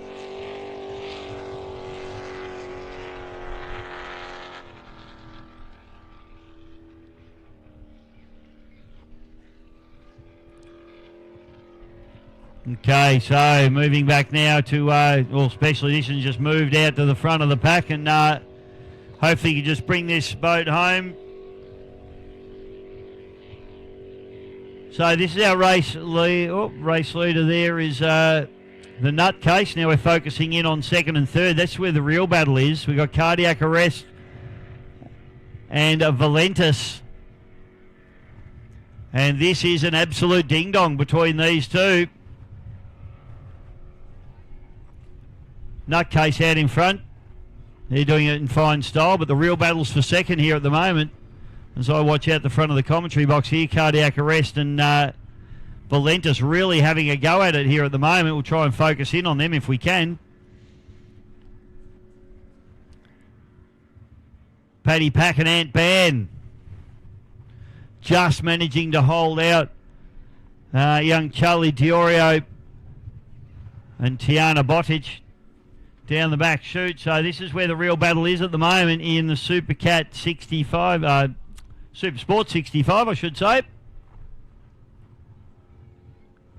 Team 38 picking up on these boys now, Liam Sutherland and Benny Embleton. Doing a fantastic job. That gunnel rubber's still attached. We like to see that as they run under the drone there. And doing a beautiful job is Ben Embleton. I asked him this morning if he gets any special favours from the race director. I don't think he does.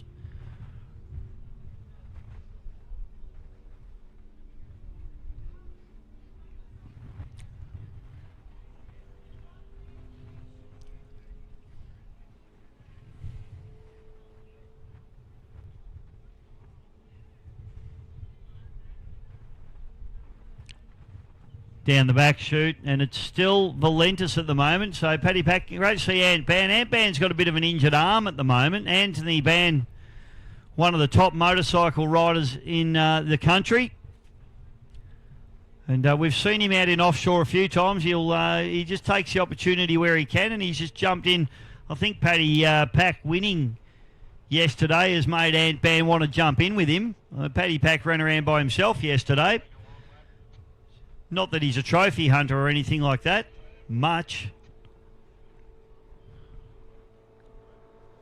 The Special Edition sounding and looking absolutely beautiful down the front straight away here at beautiful Wyndham Harbour. So obviously long laps will come into this. I'm not sure when Special Edition will do theirs, doesn't really matter.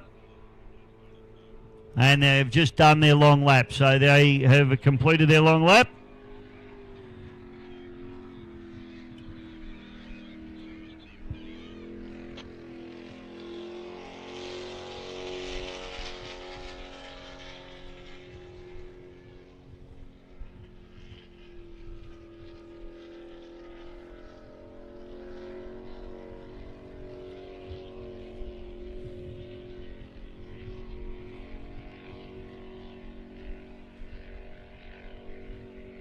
So back straight away, and it's a bit of a lonely run out there for Mark the Russian and Anthony Anastasio as they fire up into the dogleg boat. Looks and sounds, I could watch that boat go around all day. It is absolutely awesome, folks. Got the Maritimo big block in it. Mercury number 6 outdrive as we watch this battle going on. Cardiac Arrest now. Charlie Diorio. These are the current championship leaders. They've done everything right over round 1 and so far in round number 2.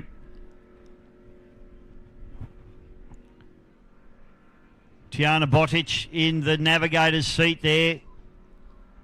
Nutcase down through the bottom turn. So race leaders, let's hope they don't break out this time. They've got a little bit of form for that. Great footage, great drone footage coming here from Andy at Airscape Media. Just down through the bottom turn, watching these boats go through these corners. Valentus now. So they've been shuffled back into third spot. Just having word that they may have had a little bit of an issue on the back straight. Come to a stop, did they, Neil? Yeah, backed right off and then got going again. So not sure what that issue was for Valentus. But that's the reason they're way back, because there was a really good battle going on between them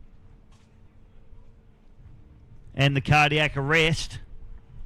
So we pick up on Team 38 Offshore now, the beautiful Spectre.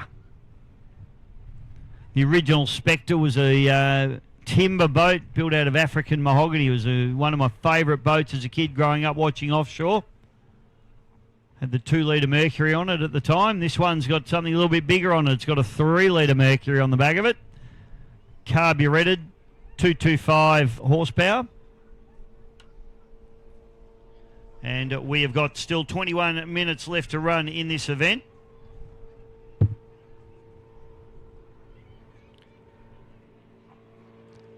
Another lap ticked off there for Mark the Russian and Anthony Anastasio.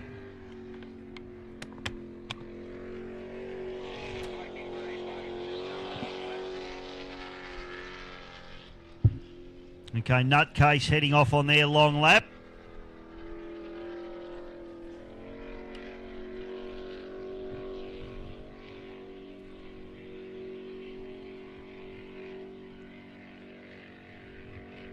So that will mix things up just a little bit. Big thank you to the team here at 3030 as well.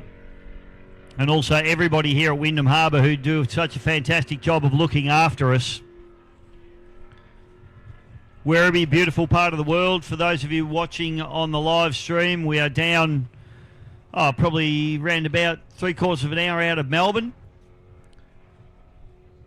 And if you head down here, we've got the beautiful Werribee Open Range Zoo. They've just had the new elephant trail opened up as well. There's Shadowfax wineries. There's plenty to do and see in the region. Check it all out on visitwerribee.com for ideas on what to see and what to do here at beautiful Werribee and Wyndham Harbour. JV Marine World, of course, major sponsor for this weekend, and they have supplied our start boat. And I'm hearing word on the radio that we may see the Con re-entering the course. Well, I haven't seen them come out of the marine. They might be behind the rock wall at the moment, but we'll keep an eye on that one for you. Cardiac Arrest now running in up into first place now. Haven't completed their long lap. Nutcase have completed their long lap. So Cardiac Arrest moves into P1, but still with the long lap to do. Tactics coming into this. Nutcase down through the bottom turn now, so they've got some ground to make up. Valentus haven't done their long lap, I don't believe, yet either. They have, okay, so Valentus have done their long lap, so that is as they run on the course, but the only boat there to have to do their long lap in that mixture is the Cardiac Arrest, and we see the Con going into the middle of the course there, and they'll join the fray. Not sure where they're going to join, where the race directors told them. It looks as though they're going to come around onto the front straight. So we see Team 38 go past in Special Edition. We see the Con now joining the course. So great to see the Con make it to the start. Unfortunate for them, but Brendan Weeks and Sophie Lancaster do get out there. I'd be interested to know what the issue was. Obviously wasn't a huge issue with the boat, but the Con up and away and already swirling around a bit in the crosswash there. Weeks, he's about as busy as it gets in the cockpit of that boat. 17 minutes and 25 seconds left to run.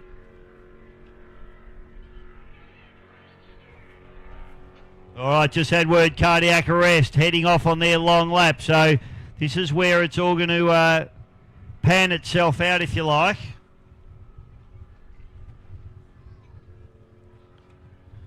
And we'll see where the positions settle into after Cardiac Arrest get theirs done.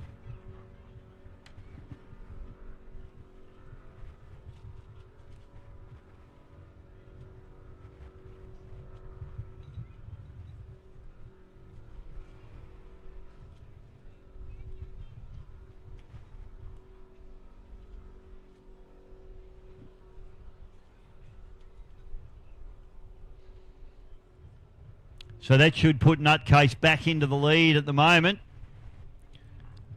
It'll be interesting to see where Cardiac Arrest ends up in relation to Valentis and Team 38.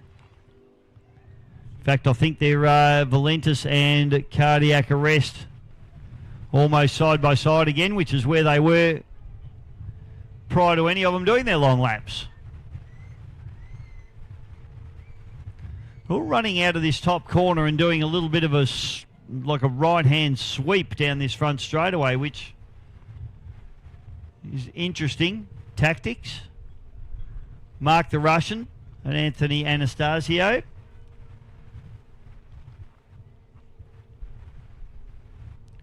can see the boat on the inside there, just going for Special Editions wash. So what they're trying to do there is jump in Special Editions wash and let Special Edition, that big Cuda craft, just hammer down the waves for them. Okay, so race leader back into the lead now. Oh, and Valentis has got a problem. We just had word. Valentis looks like they might be out of the race. So Nutcase, Cardiac Arrest, Special Edition on the outside. They're the leader of the Super Sport 85. So that puts Cardiac Arrest up into a solid second spot. And I tell you what, the championship points just keep coming for Cardiac Arrest. Given that the Nutcase boys have made a few errors and are struggling in terms of points, I think Diorio and Botic are looking very, very solid in terms of the championship here at the moment if they can maintain this position. Just over half race distance gone now. For JV Marine World, they head up the back straight away. Valentis back up and going again. We got Team 38 having a little bit of a chine walk there. Benny Embleton getting the elbows up. Sorry, that was the con, not 38. So Brendan Weeks, he's been rocking and rolling around in that boat. I'm not sure whether they got some sort of issue going on, a handling issue with the boat. Maybe that's why they went back in. Seems to be sitting okay now as he goes under the drone. Valentis now, Paddy Pack and Ant Band, they cut across the Cons wash and try and duck up the inside of them as they try and claw back the time they've lost by stopping. So obviously just a minor glitch for them. They've got up and going again. They've got a fair bit of pace on the Con as they go up the back straightaway. They go up the inside of them. For JV Marine World up into the dog leg.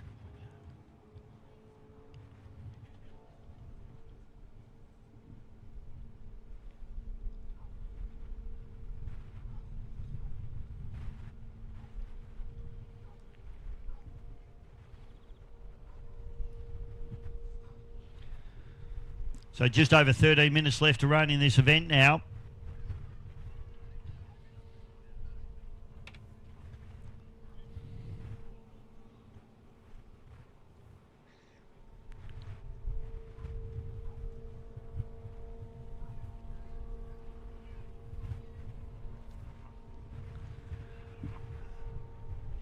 Special Edition down the front straight away. Mark the Russian Pazerski and Anthony Anastasio in the navigator's seat of this boat. The navigator's seat that wasn't in it last night when it came back from its last race. All re-fiberglass last night. It's handy when the boat owner is also the boat builder. Those sorts of repairs can be done quite easily.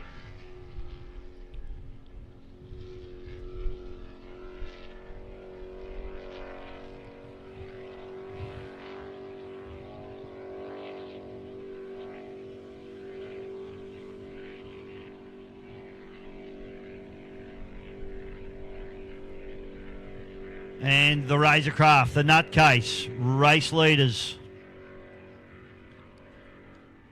Shane Payton, Harry the Boatman backer. Cardiac Arrest running through. Ooh, bit of a bite there from the Cardiac Arrest.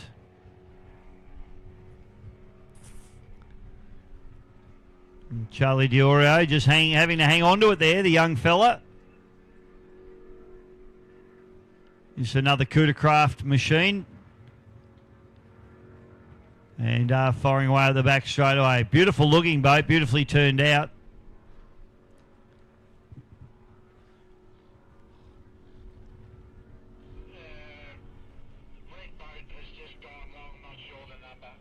And the con now goes on their long lap, so sort of inconsequential to a degree, obviously starting quite a few laps down, but they'll go and get their long lap done.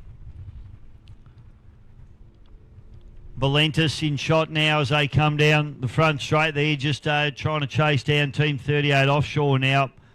They had a fair bit of pace on the con. Can they round up the 38 Offshore as well? This will actually be a lap put on these guys. So the Team 38 Offshore, they'd like some rough conditions. It's a good rough water boat, that particular boat. Probably not so much in the smooth.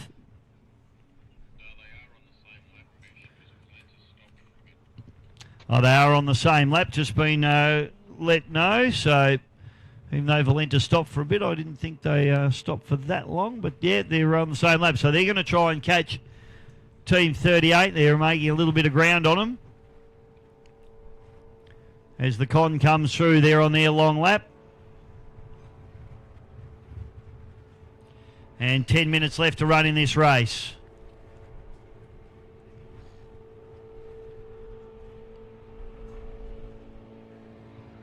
Special edition just going on their merry way at the moment for Club Marine and JV Marine into the bottom turn.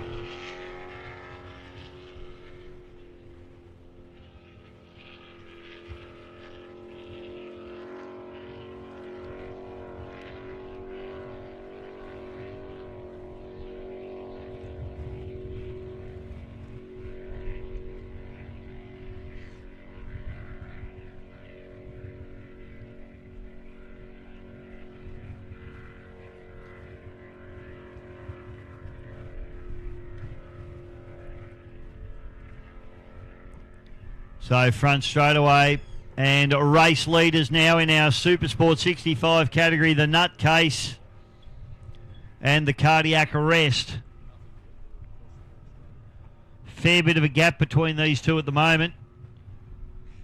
But Nutcase boys, they desperately need to make up some points. Cardiac Arrest not so much. They've been travelling beautifully in the championship. They could quite comfortably circulate here and collect the points, and I would suggest, I haven't done the numbers, but I would think if they can pull a second here, that'll still leave them in top of the championship.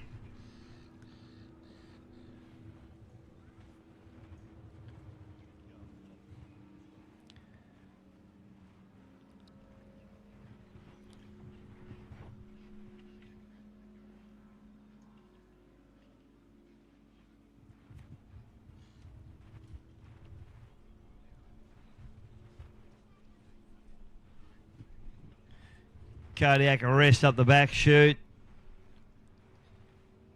Gee, it's been a great boat so far this season. It's always been a great boat, but they're just getting better and better, this team.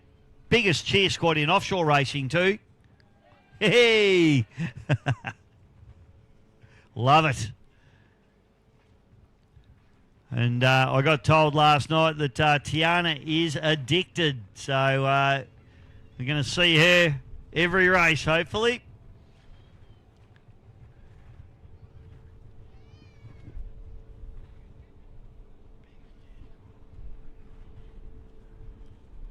Okay, so 38 and Valentis here having a little bit of a battle, the boys in 38. I'd just cut them off if I was him. Shut them down. Push them wide. You don't want to give Paddy Pack and Anthony Ban an inch. They'll take a mile. Down through the bottom turn for JV Marine. And we have got 7 minutes left to run in this event. The big special edition machine just going on its merry way, just getting the job done beautifully after lots of mechanical issues last season. They're certainly got this boat sorted by the looks of things, and be nice, hopefully we see the Colonel back at the Geelong round to try and give them a little bit of hurry up, because it's been a great battle between these guys and the Colonel Racing Machine. So let's hope the Colonel gets pulled out of the shed and we see it at the next round. Con now heading down there. Sophie Lancaster, Brendan Weeks. Well, Sophie Lancaster's going to have something to brag about. She's going to have completed more laps than her father this weekend. Steve Lancaster, the driver at Kess Racing.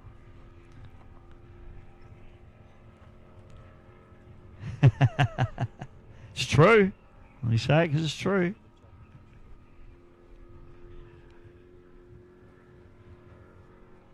Doing a good job. Weeks, he seems to have settled that boat down a little bit down the back straightaway. He's a bit wobbly to start off with. It took him a while to just get his head into it.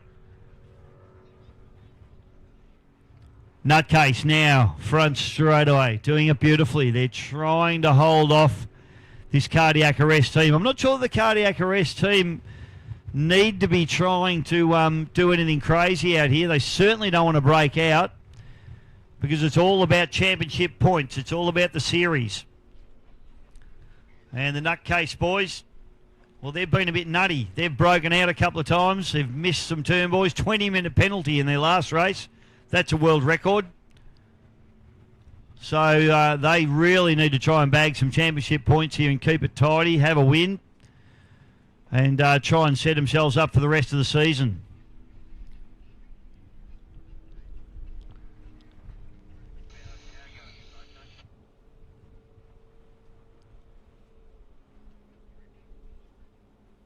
Five minutes left to run, so round about 3 laps to go for these boats now. Race leaders will run through them for you. We've got in first place at the moment in Supersport 85 Special Edition. In first place in Supersport 65, we've got the Nutcase back to the cardiac arrest. Then it's Team 38 Racing back to Valentis, depending on what happens this lap. And rounding out that field is the Con.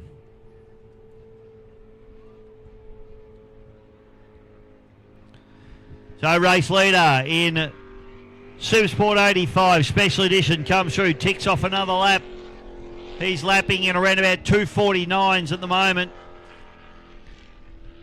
Just to give you some comparison there, we've got Nutcase running around in 3:22s. This is the battle at the moment. This is the 38 having this battle with, we'll try and focus in on this battle that's going on down the bottom corner here, but Team 38 Offshore and Valentis.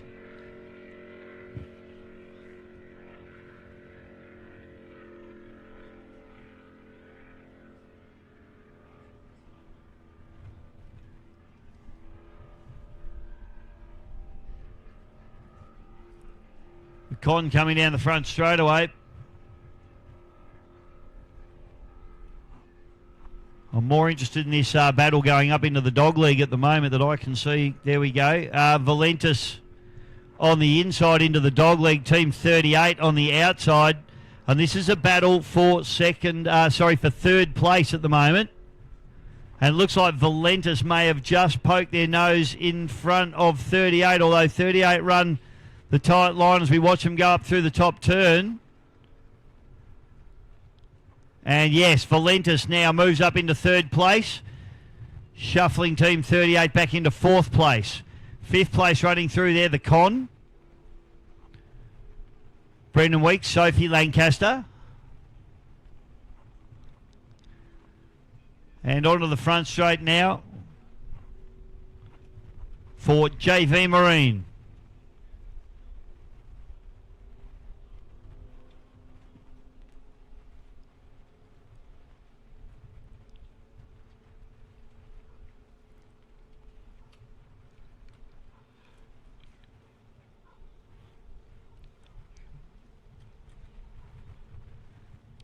So 2 minutes left to run in this race now as a race leader in the Supersport 65 category, assuming they haven't broken out, is the Razorcraft. Harry the Boatman Backer at the wheel. Shane Payton in the navigator's seat. A looser pair of units you will not find. Diorio and Botic down through the bottom turn 2 in the cardiac arrest, just doing it beautifully at the moment. A little bit of rain coming through as well. Shouldn't be anything that should upset any of these crews. So this should be, I would think, the start of the last lap for Special Edition with a minute 15 to run.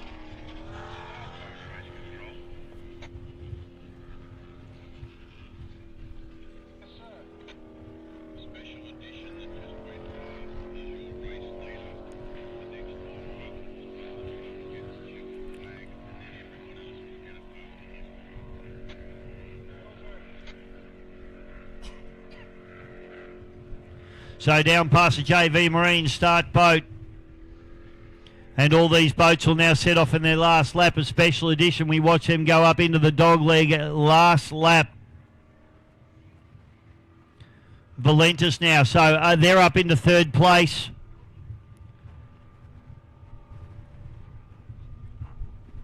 Paddy Pack and Anthony Ban.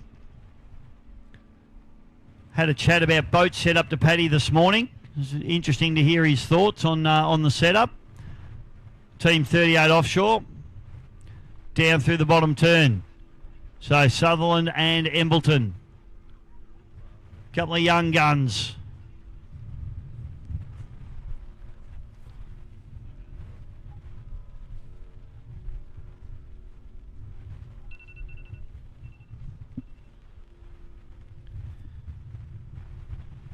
So race time is up, so we will see checkered flag for Special Edition. I don't want to put the commentator's curse on them. I've seen boats stop on the last lap before. Don't want that happening, do we, Paulie? So stick around, folks, because after this race, a little bit of a short break, and then the big bangers are coming back out to play for the final race of the day here at beautiful Wyndham Harbour for JV Marine.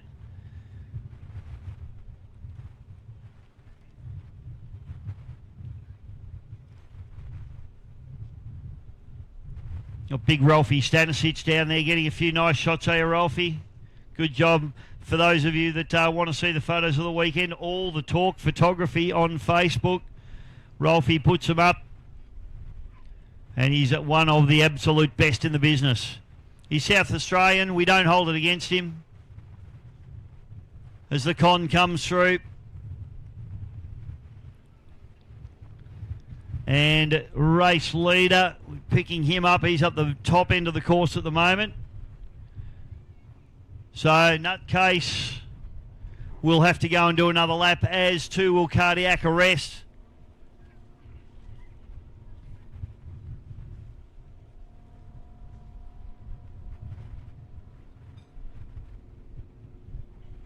So Diorio and Botic will come through and set off on their final lap.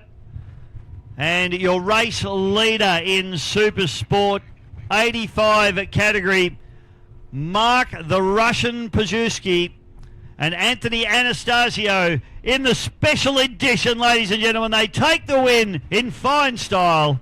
Super Sport 85. They back it down, couple of big revs across the line. He's happy with that one. Championship now in very, very solid position. Something big's going to have to happen to stop him winning this championship now. And that boat heads now to Geelong for round number 3 in one piece and in good nick. And that's what we love to see.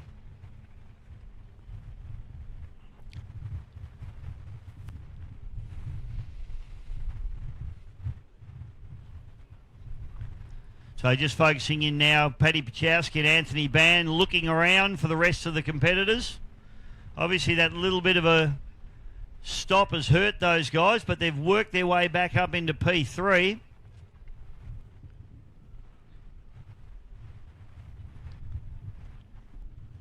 And checker flag, that will be a third place for Valentis.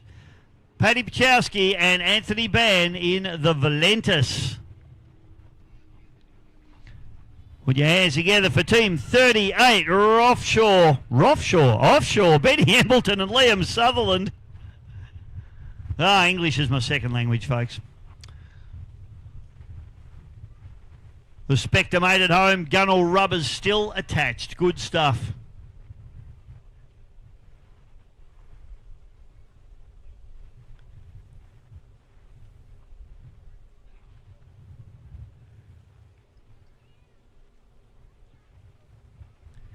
Con on the inside now as they come through. Nutcase on the outside.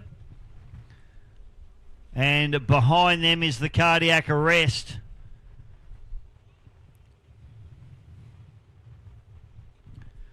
So Con currently running in 5th position, obviously with that little bit of an issue at the start that held them back. So for JV Marine World down the front straight away, Super Sport 65 category. We've got 6th place.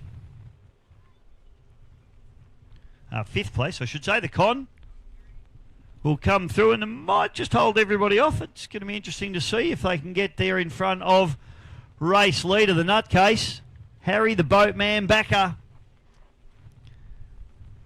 and Shane Payton in the Razorcraft, the Nutcase. And I think the Con are just going to hold them out across the line, so good to get home. 5th place there for the Con. Brendan Weeks and Sophie Lancaster, your race leaders, and they're going to be race winners. Ladies and gentlemen, the Nutcase, Harry Bagger and Shane Payton in the Razorcraft. And into 2nd place and more championship points, it is Charlie Diorio and Tiana Botic in the Cardiac Arrest. And the crowd goes wild. Good job, Cardiac Arresters. All right, folks, that wraps up that round for us. We've got one race to go as the rain starts to settle in here.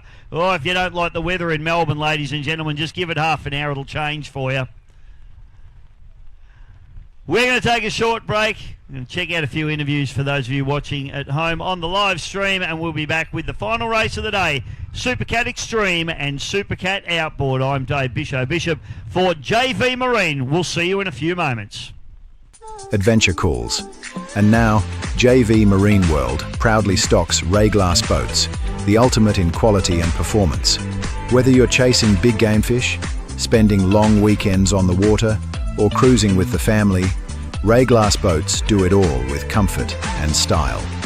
Visit JV Marine World, Australia's largest boating superstore. JV Marine World. Your Ray Glass journey starts here.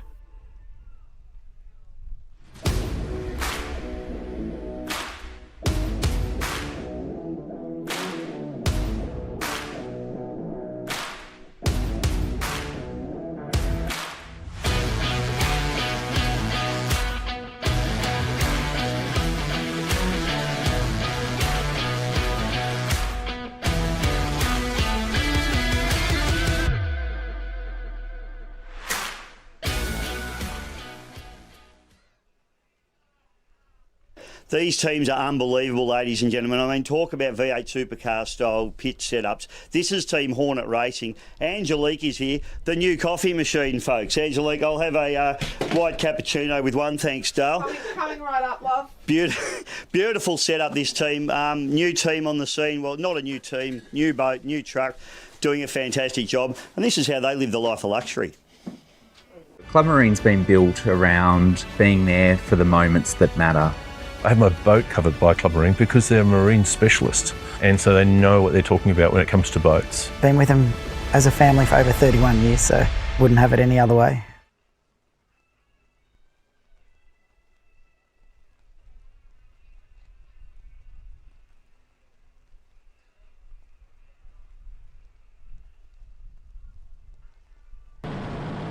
Let's take a look at the 6.96 kilometre 5-turn Wyndham Harbour course on board with Andrew Searle and Tom Barry Cotter in the Acme Racing Supercat Extreme boat, and hear from Tom about what's going on in the cockpit.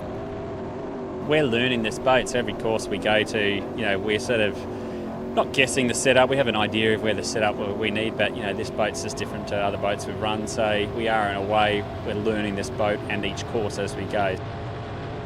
We've both got our roles in the cockpit. So Andrew's busy, obviously throttling the boat. He's controlling the throttle and the trim of the boat with these drives.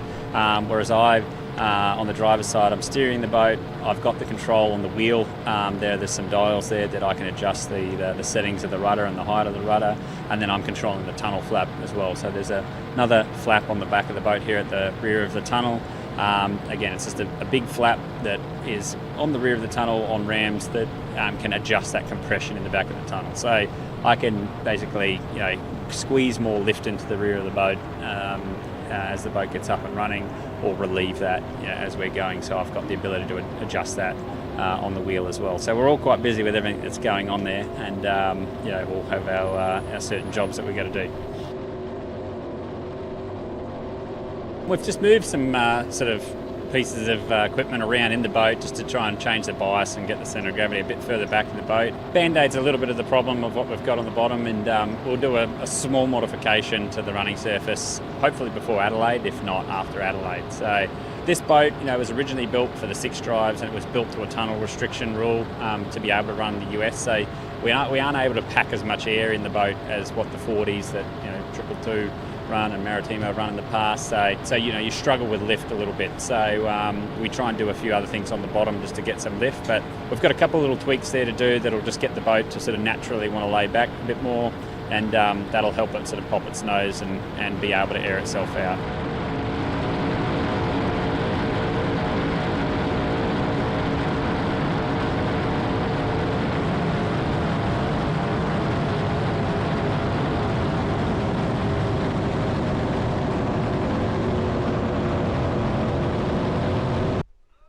Adventure calls.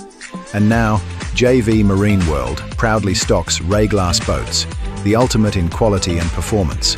Whether you're chasing big game fish, spending long weekends on the water, or cruising with the family, Ray Glass boats do it all with comfort and style. Visit JV Marine World, Australia's largest boating superstore. JV Marine World. Your Ray Glass journey starts here.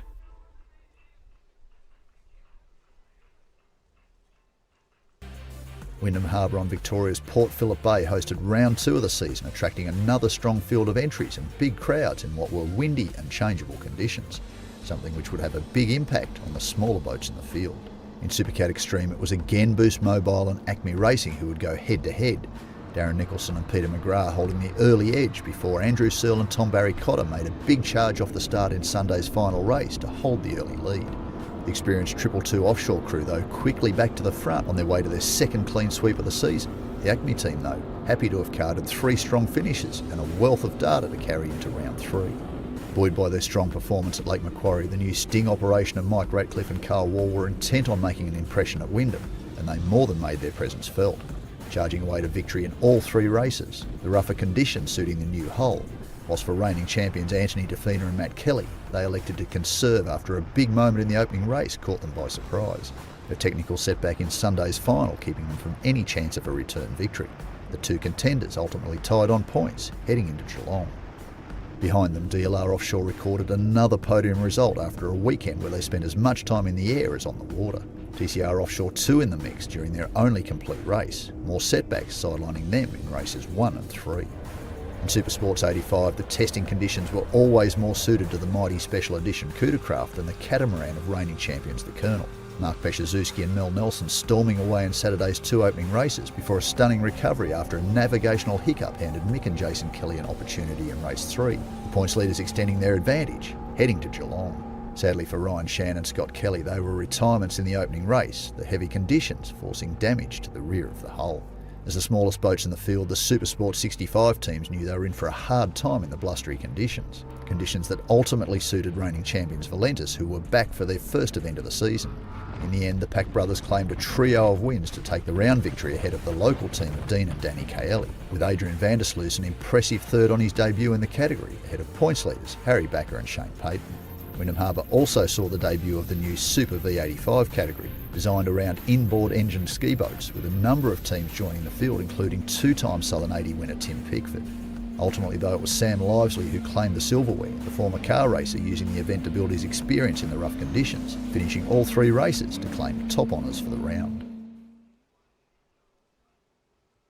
Yeah, look, it's you're never quite sure what it's going to throw up here. Could be perfectly flat calm, but yes, last year, yeah, we had a day that really knocked a few boats around. So, but it's good to have a little bit of chop, and some of the bigger boats probably looking forward to that.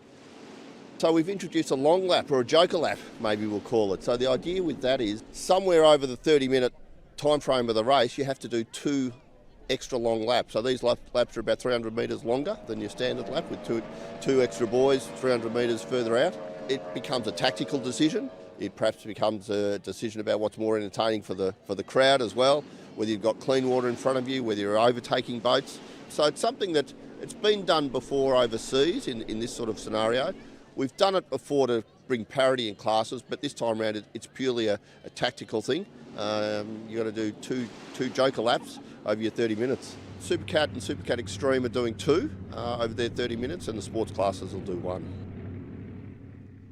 You're working every week on these things. So Team Australia have had some engine issues, and it's just the process of repairing an engine, repairing headers. It's not something that happens in 2 or 3 days. It's weeks or months to get new parts and get these things done. So I know Darren Apps is really keen to be here at Geelong, so he's all systems go for Geelong.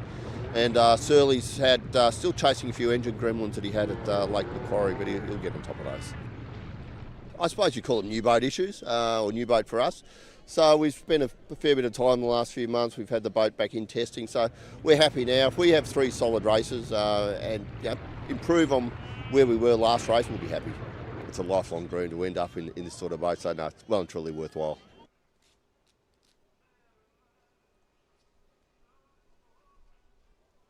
Stevie Lancaster, mate, you've had a big day. Unfortunate, you've run this boat twice. You've had a great time. And what happened out there? Not 100% sure. I haven't seen the footage yet. So, yeah, we're having a good race so far. It was really competitive with everybody. We come into that bottom turn buoy there, and next minute I did a yellow flash out my right window, and over we went. So it all happened pretty fast. Yeah, it looks like obviously the boats have collided. You got damage on yours, and we've had a look at the Sting as well, and that's got damage on it. So, did you feel a big crunch, or was it not like that? It was sort of a sideways impact. It sort of felt like, but yeah, we slid a bit. I get as much right lock as I could, and Scotty nailed it, but we couldn't drive out of it.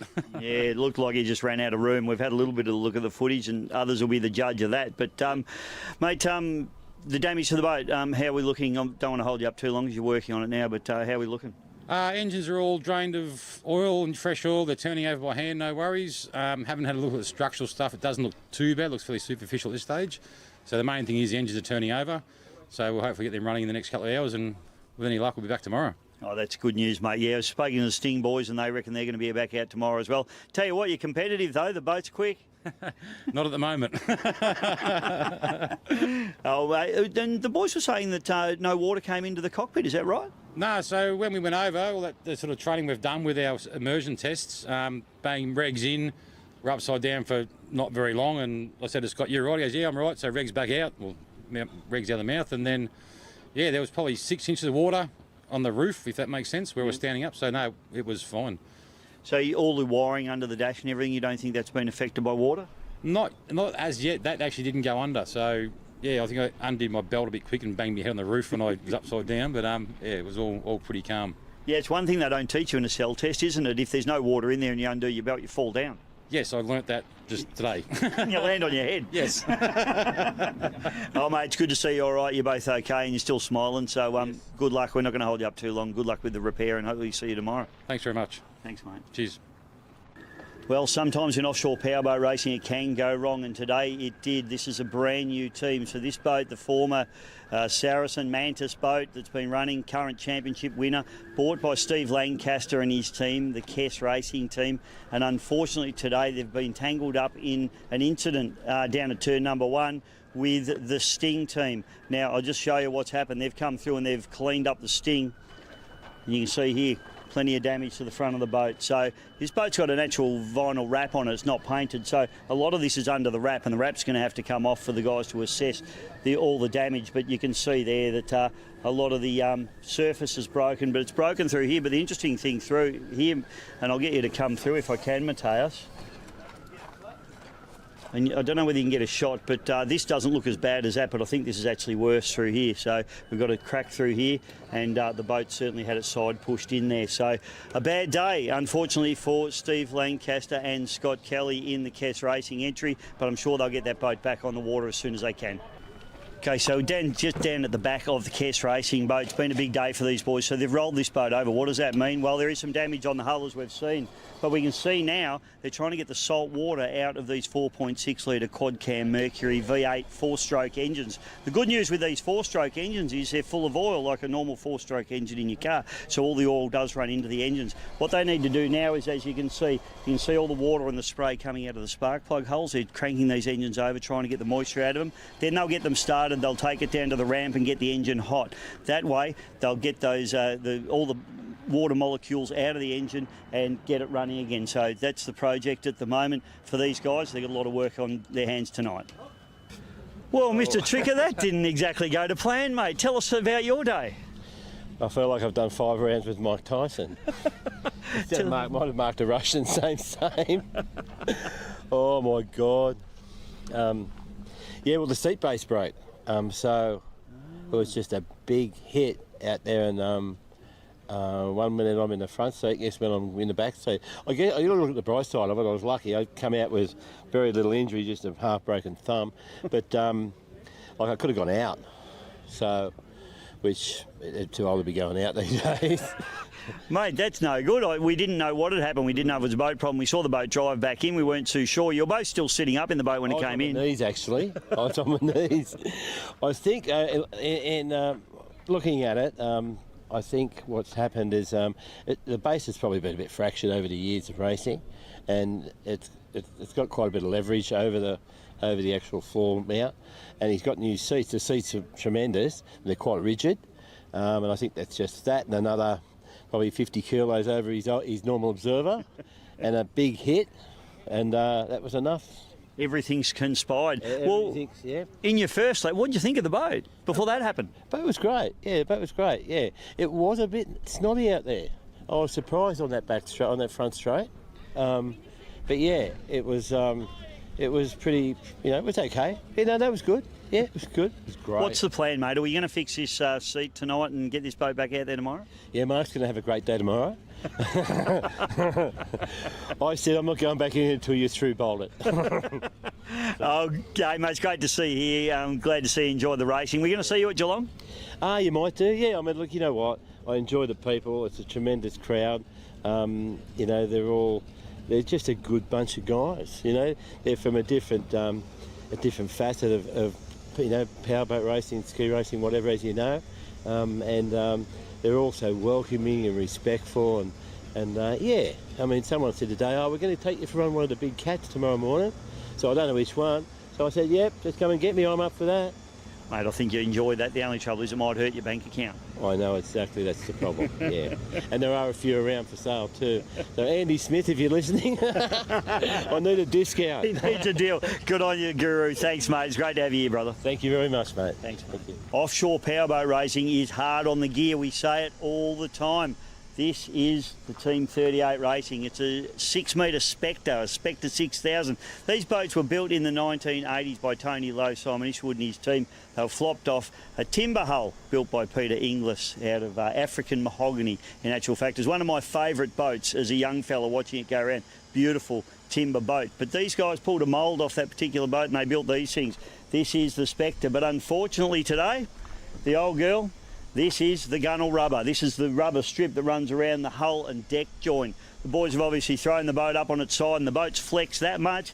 It's actually ripped this gunnel rubber off. So the boys have got a big night of work to try and get this thing back together. But if I was them, I'd be cutting it off right there and that'd be it. We'll fix it in the workshop during the week. Well, I dragged him out of the truck and he was having a Corona, mate, so sorry to do that to you, but we've got obligations for the media. Mike, you've had a big day, mate. The boat looked pretty good. You got jumped at the start by TCR early. Yeah, well, they started ahead of us. DLR pole, then TCR. And TCR's got their boat going really good, I must admit, yeah. So we all stayed in the formation at the start, and then we didn't really start getting cranked up till the second round, until I think it might have been the third round we got hit, but yeah. Yeah, so I suppose with elephant in the room, mate, obviously there was a bit of a bingle in the turn number 1 on lap number 2, I think it was. Yeah. But what happened from your perspective? We were talking, we saw them coming up behind us, and we spoke, and we said to each other, give them a bit of room to go. So we give them a bit of room, and then as we've turned in to get to the next buoy, we've collided. So I guess they were a bit closer than what we thought. Much damage to the boat, mate. We'll get some footage and show the people, but a bit of bark off here. Yeah, got a bit of bark off. We had a lot. It hasn't split inside on the bulkhead or anything, so we decided we'll carry on, and then dusted a prop. Oh yeah, well that was my next question, mate. So you broke a propeller? Yeah, broke a propeller. Yeah. Not good. You got. You always, when you break a propeller, it's always your favourite one, right? Yeah, damn right. It was definitely the favourite one. That's because everyone only ever runs their favourite one. So have you got a good backup one for it? Yep. Yeah, we got some good backups for tomorrow. So hopefully we can get it going again tomorrow. Well, good on you, mate. Great to see you back out on the water. Shame about little Bingle today, but that's racing, I suppose. Yes. You don't want to be in it. It gets very exciting in the cab. Well, let's hope the rest of your season's a bit more boring than that, mate. Well done today, mate. Congratulations, and good luck tomorrow. No, thanks a lot. Thank you. Thanks, Mike. Well, Scott.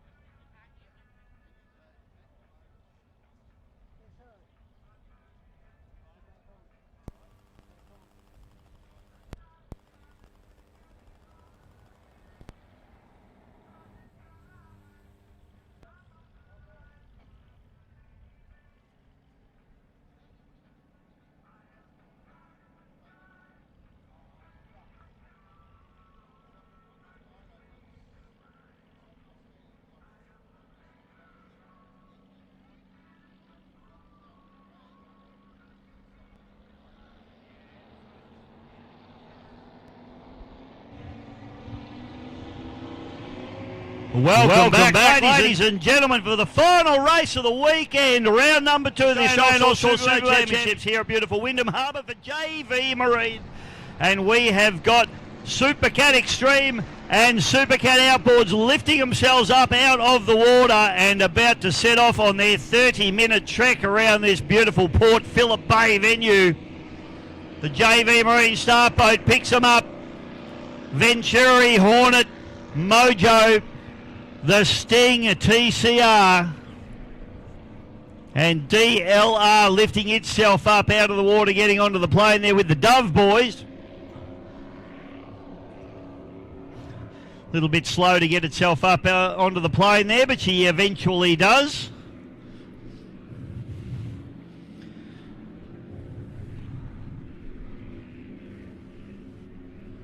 So unfortunately, ladies and gentlemen, I cannot see the Mobile X boat.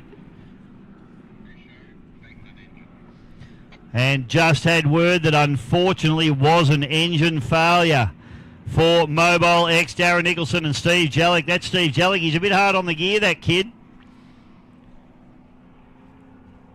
So that is disappointing for those guys. But it certainly leaves the championship open. So obviously Mobile X had a clean sweep of round number 1. But unfortunately for them, it is going to be far from a clean sweep here at round number 2. A DNS and a DNF and 1 race win. A little bit lucky yesterday, but unfortunately their luck has run out today.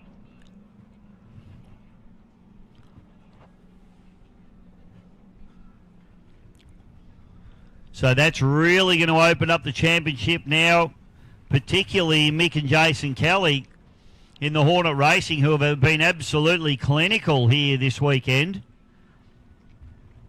1 race win, the previous race this morning. Yesterday's race, they picked up 2nd place to Mobile X. 3rd yesterday. Mojo, Shuey Eustace and Todd Kelly are going to be pushing hard to try and get the job done here. As we pick them up for JV Marine into the start chute.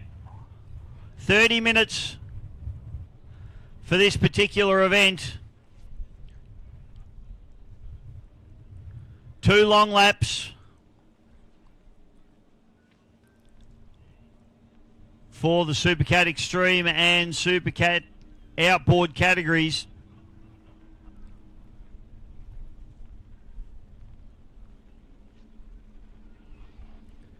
Waiting for the hammer to drop.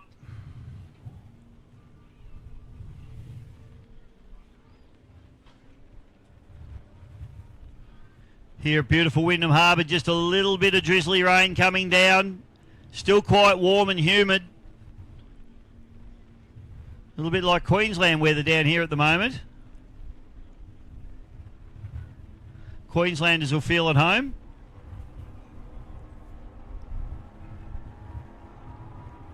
And go is the call. We are racing in Supercat Extreme as the first grid of boats gets away. The throttles get opened up. The roar of the big blocks come charging down into turn number 1 here for the first time. Mojo on the outside, Hornet on the inside.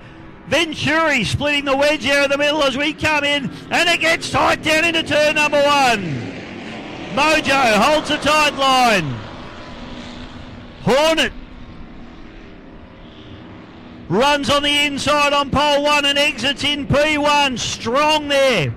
Venturi just not quite enough acceleration out of the corner as Mojo gets about a boat length on them as they accelerate away up into the dog leg for JV Marine.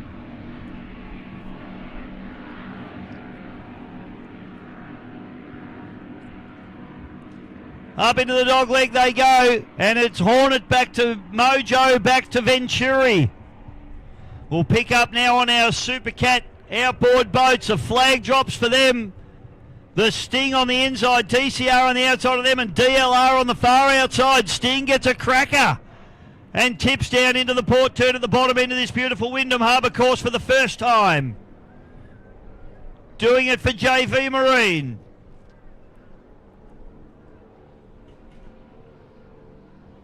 Round the outside of them, the DLR with the Dove boys. Craig and Lachlan, father-son combination.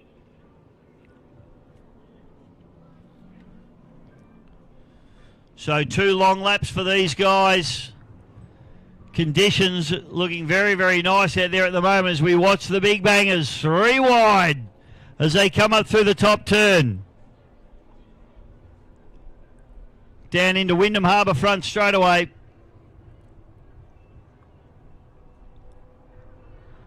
The Hornet Property Services entry on the inside there. The Mojo, driven by V8 Supercar legend Todd Kelly with Stewie Eustace, boat owner, doing the piloting duties in that boat. On the outside, the Venturi. Spit it out, Bisho. Down into turn number 1 for the second time, and the Mojo leans hard on the Hornet now. They're having a go, these boys. Hornet will run that tight line. The Mercury number 6 tries, means this boat turns in well.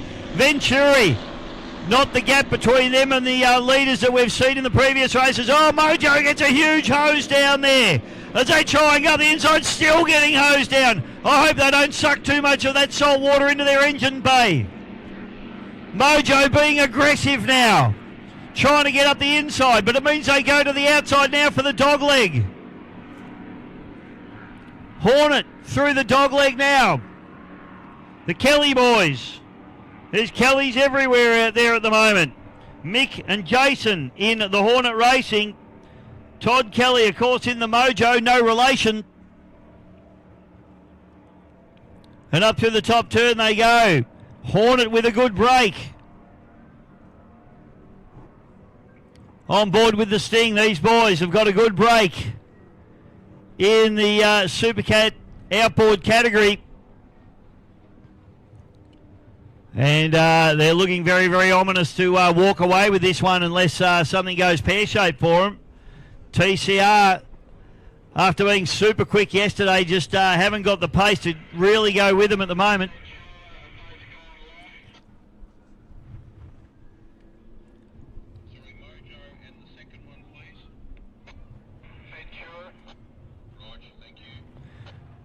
Okay, so I've just heard 2 boats are going on their long lap. That is Mojo and Venturi. So that'll leave Hornet with a big lead at the moment, but they are not doing their long lap yet. So this will shake it up a little bit. Hornet now, lonely run for them. They break out in front as the two boats behind them head off on their long lap.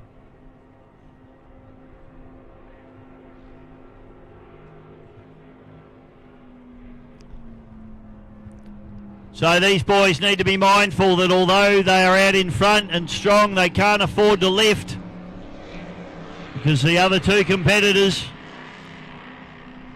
are going on their long lap. The Sting goes on their long lap as well. Their first long lap. 2 long laps for these guys. Mojo down through into the bottom turn. Venturi went long with Mojo. Todd Kelly, Sherry Eustace doing a beautiful job down through the bottom turn. Venturi, Matthew Kelly, Anthony Defina.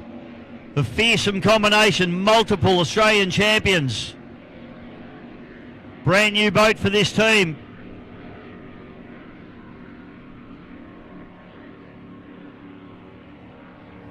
And they charge off up the back chute for JV Marine. Boat number 81 on their long lap. Boat name 81 is DLR Offshore. The Dove boys, Craig and Lachlan. Father-son combination there. Front straight away now, and we can see the Sting. After taking their long lap.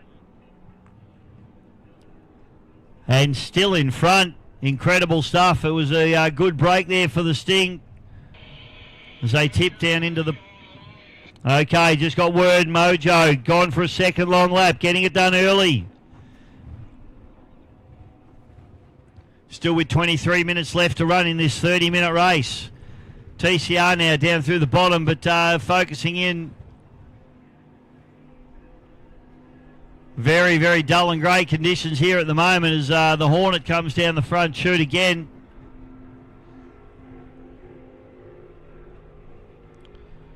So Hornet Racing.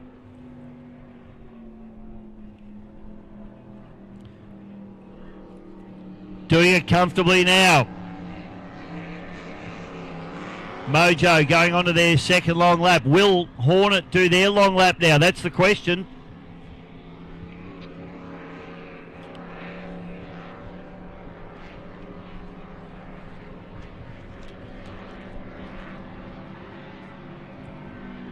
Down the bottom turn, a little bit of traffic, bit of congestion down the bottom turn as Venturi has to go around the outside of the Supercat outboard boat, the DLR. Mojo now, after their long lap, they've dropped into third place.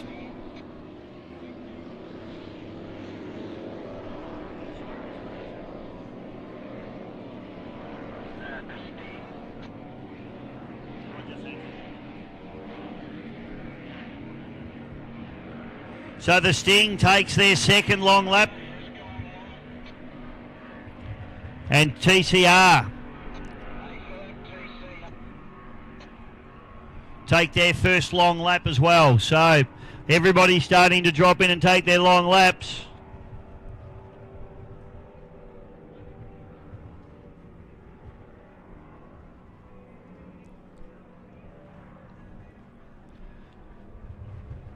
Just over 21 minutes left to run still in this race, and everybody trying to get their long laps over and done with nice and early in the piece here by the looks of things.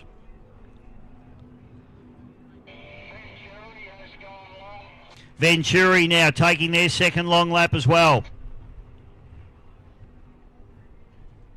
Now, I'll just try and get the status of Hornet in all the excitement there. I'm not sure where Hornet's at on their long laps. Russell might let me know.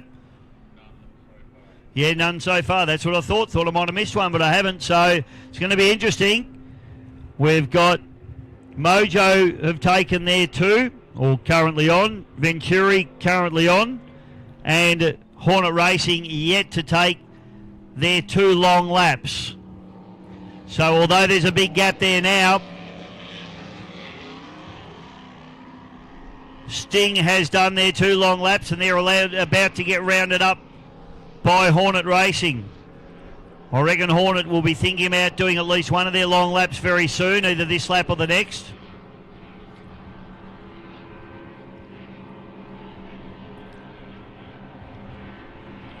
Mojo Racing pushing very, very hard now. So they've got their long laps done, and now it's all about catch-up. Throwing that boat hard down into the port turn at the bottom end of this beautiful Wyndham Harbour course for JV Marine. Venturi stabbing at the throttles. Anthony Defina backing off, getting back on. The boys are telling me that it's got a very small rev range window, this boat. They need to try and keep it in the particular rev range to keep it up, the momentum up, and keep it going.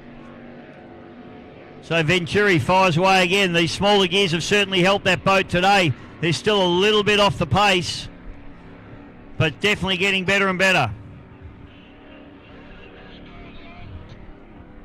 Okay, Hornet have just taken their first long lap, so this will start to square things up.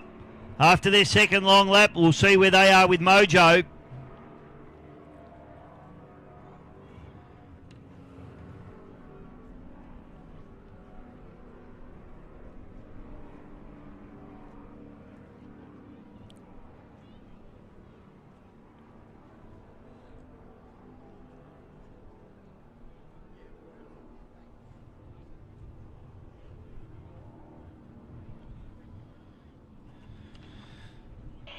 So we have, okay, TCR just taking their second long lap now.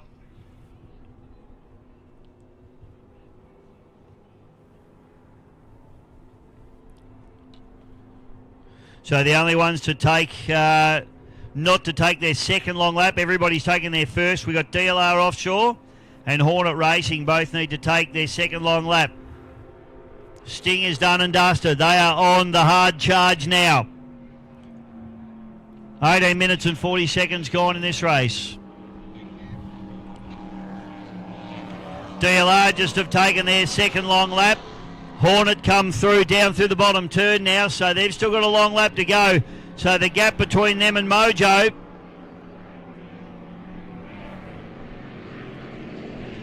will get closed up. Huey Eustace and Todd Kelly.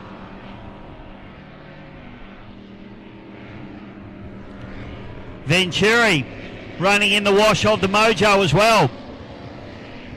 So it's all happening out here as we go to 18 minutes left to run in this race for JV Marine. Venturi accelerates away up the back chute with Anthony Defina and Matthew Kelly. TCR, a little bit of a porpoise in the TCR there as I just watch him come down into the bottom turn.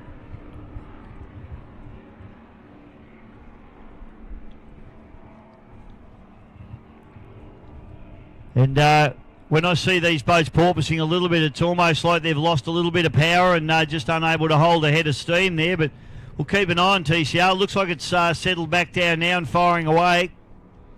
It's currently running in second position in the Supercat outboard category. Sting leading that category. Into third place is the DLR.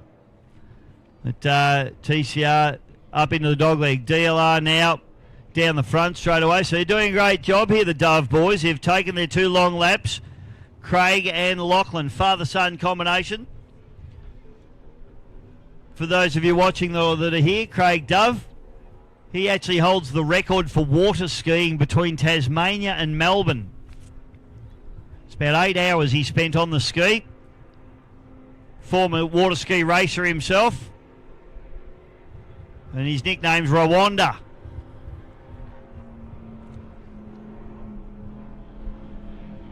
Hornet now. Haven't taken their second long lap yet. Round the outside. Sting on the inside. Have a look at the spray getting generated from out the back of this Hornet machine. Mojo following the Hornets line. Huey Eustace doing a beautiful job in this boat. Todd Kelly, the racer's racer. And Venturi goes through as well. Ticks off another lap. Former Team 3, the former Victory Marine boat. Beautiful carbon fibre Victory team boat. Absolutely gorgeous bit of gear. They're just struggling a little bit on this shorter track. They just don't seem to have the gearing to suit at the moment. As we come up to half race distance, we've still got Hornet to take their long lap. Their last long lap, they've already taken one. Mick and Jason Kelly, can they hold out the Mojo team? That's going to be the question.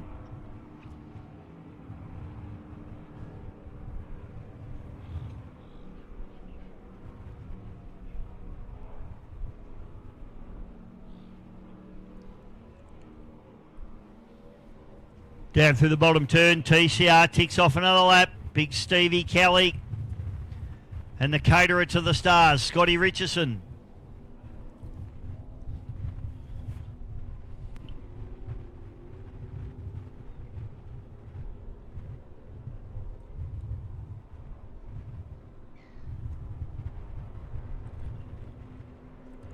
Front straight away now as we go on board with the Sting. Up to 100 miles per hour, 160 kilometres an hour in the new language. 165. They just cracked down that front straight in the Sting.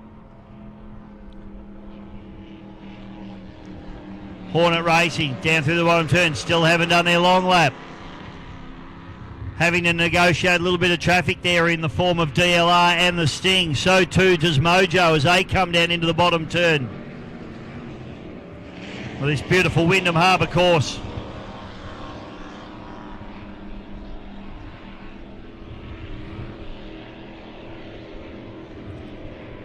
Mojo, they'll just be relying there on Venturi down into the bottom turn. Andy DeFina really stabbing at the throttles as he comes in there. He's really getting off it and then really punching it as they go into the corner. You can hear the engines just backing right down and then him stabbing at it again. So obviously that's a bit of a technique that he's decided is working for him. And the Venturi getting it done nicely.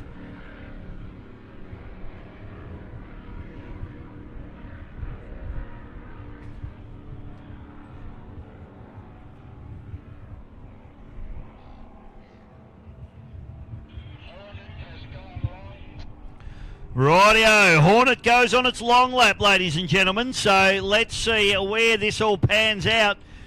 That'll open up the door for the Mojo. Let's see what the gap looks like here now after the long lap for the Hornet Racing team. So Mick and Jason Kelly, obviously the tactics are running hot in this boat at the moment.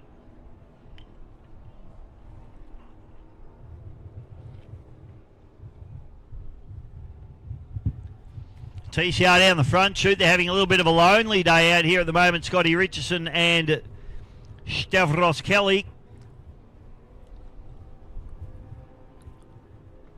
Beautiful drone shots coming through here. Hope you're enjoying this at home.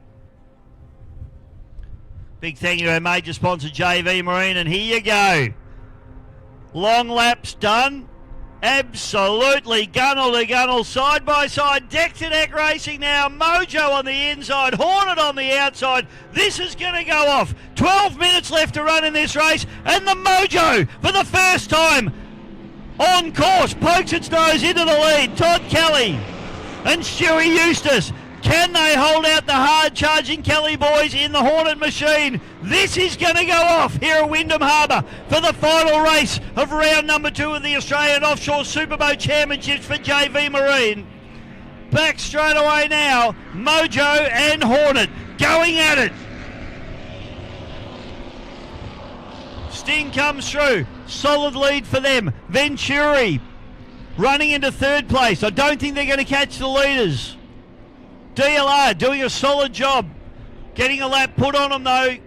They'd prefer some rougher conditions here today, but the real battle is at the head of the pack between the Mojo and the Hornet Racing.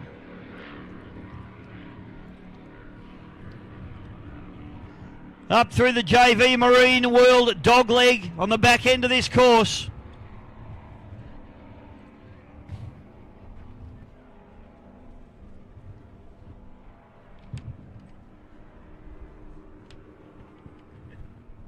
It's on, Rusty. Race director's excited. Massner's even come down here.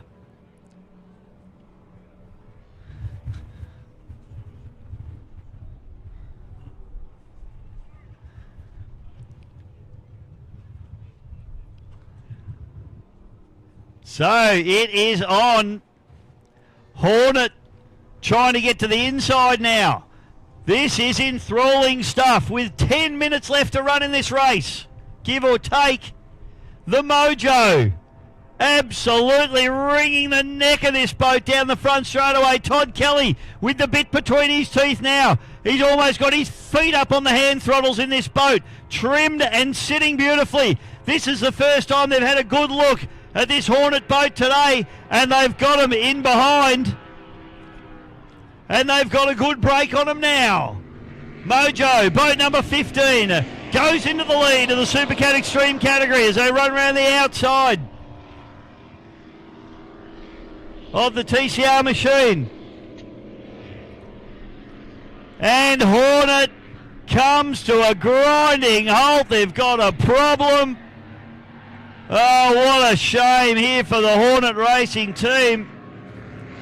They've been all about the reliability, but it hasn't gone their way. They've got back up and going again, but they've allowed Venturi through into second place.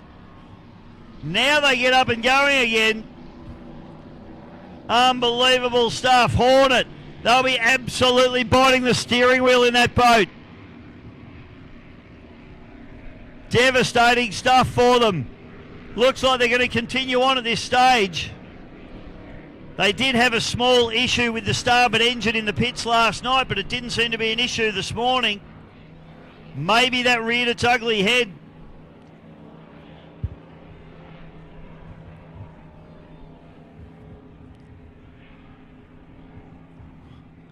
So the Mojo, now they can turn the wick down a little bit. The pressure's come off as they go up through the JV Marine World top turn.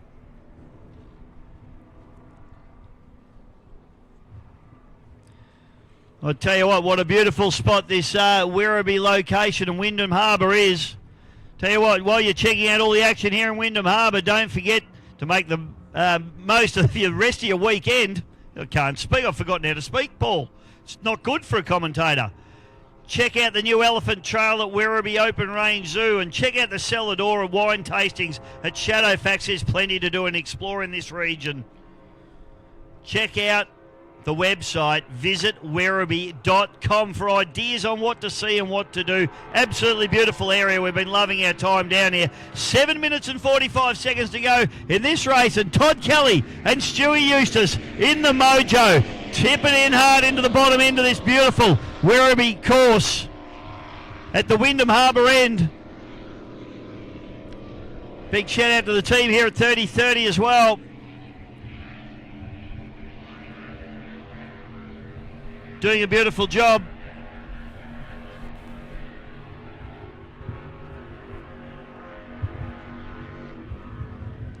So Venturi now.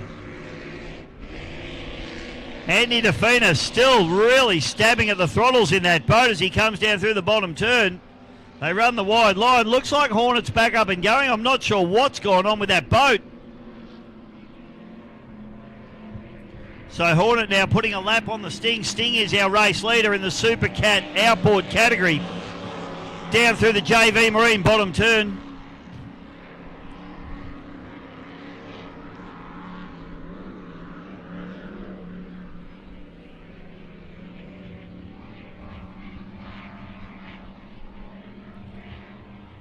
So these guys currently running round. Quickest lap time for that one was Mojo in a 2:07, a long way in front of their next competitor, Venturi, a 2:11. Hornet Racing a 2:45. Although on that lap just then, 2:22 as they go through. So they've picked up the pace, Hornet Racing. But I think it'll be too little too late with only 6 minutes left to run in this event. Mick and Jason will be absolutely kicking themselves. It's been all about the reliability for that boat. Mojo now down the front chute. And that boat sounding absolutely dynamic.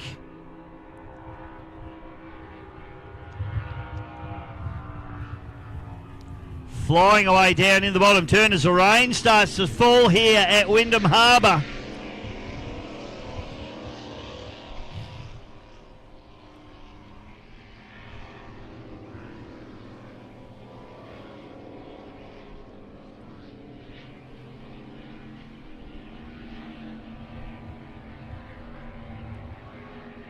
Venturi charging hard down the front straight away. Boat looking absolutely beautiful on the water. And this boat's just improved all weekend. I think they'll be a force to be reckoned with at Geelong in a couple of weeks' time at round number 3. Venturi getting it done. Andy Defina, Matthew Kelly for JV Marine World. So they shoot up the back straight away. Hornet Racing back down into third place now.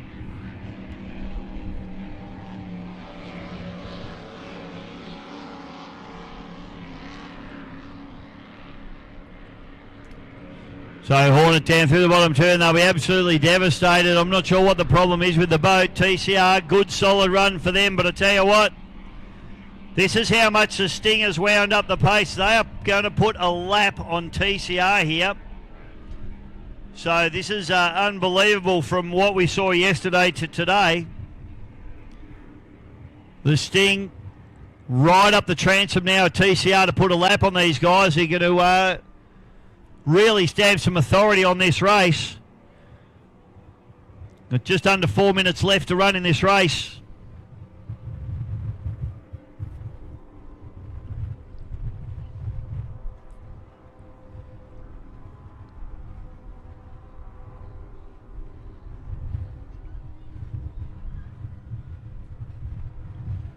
Front chute now as we go on board with the Sting, and Ratcliffe and Wall look very casual in the cockpit of that boat at the moment as they put a lap on their competitors. Mojo now goes around the outside of the DLR. The Dove boys doing a beautiful job in this boat. Lockie and Craig.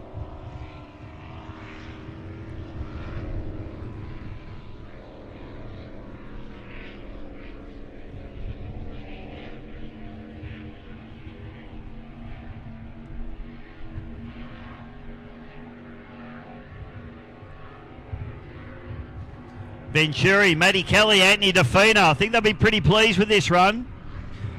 Definitely been very consistent. This boat running the 565 Mercruiser Racing engines.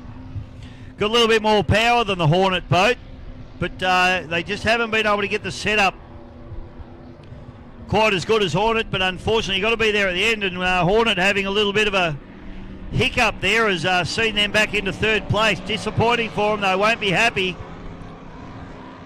Mick and Jason Kelly. Boat's got a pair of brand new number 6 Mercury drives on the transom. Their MO for the off-season was to make this boat absolutely bulletproof and reliable, but unfortunately sometimes these things can just rear their ugly heads, and that's exactly what's happened to them today.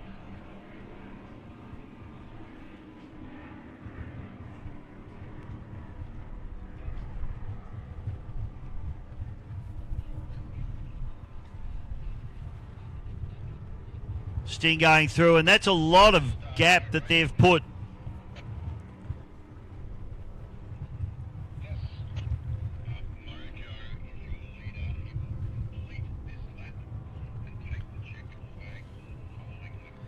Okay, so just that word from Russell Embleton, race director, that Mojo will set off on its last lap on this lap.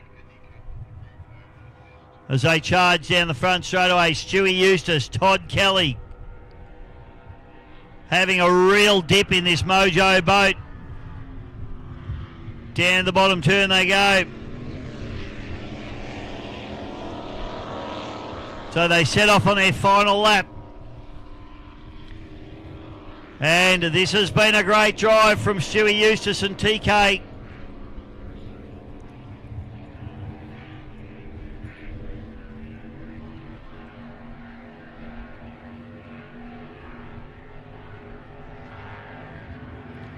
Venturi getting better and better. Defina not stabbing at the throttle like he was earlier in the race, so I wonder if he's just getting a little bit more of a feel for this boat.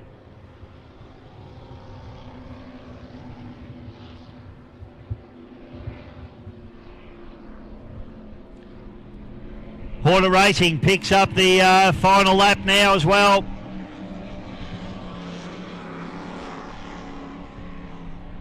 The former Pro Floors boat out of New Zealand.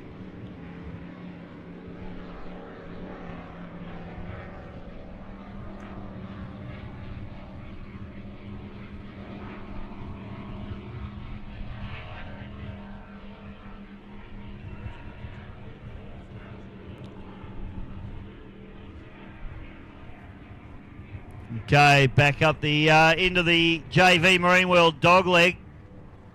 Goes the Hornet. We just saw Sting running through there, picking up now the Mojo. Todd Kelly and Stewie Eustace have found their mojo here this afternoon at Wyndham Harbour. Don't worry about that.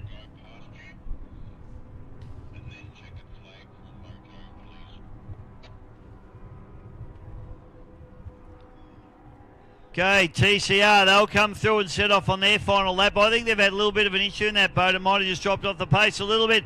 Ladies and gentlemen, it was hard fought, it was tough, it was rough, but they got it done. For JV Marine World, it's Mojo taking the win. Todd Kelly and Stewie Eustace.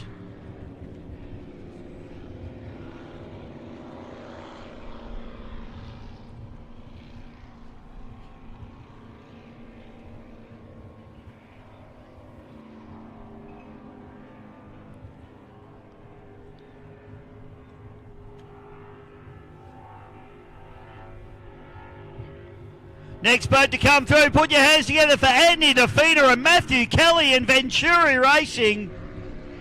Second place. They'll be happy with that. And give it up for these guys, the hard chargers of the weekend. I reckon they get the hard charger award. It's Mick and Jason Kelly. Hornet Racing, they'll come through and accept big championship points. Third place.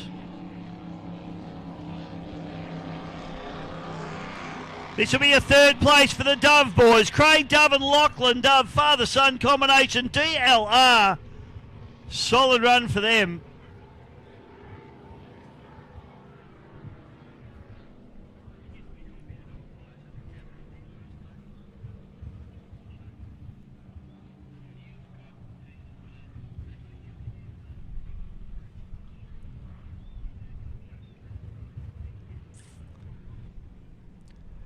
And this has been a clinical dissection of the field by this team here. Mickey Ratcliffe and Carl Wall, the Sting, take a solid win. A lap up. Phenomenal stuff. And the championship looking strong for them.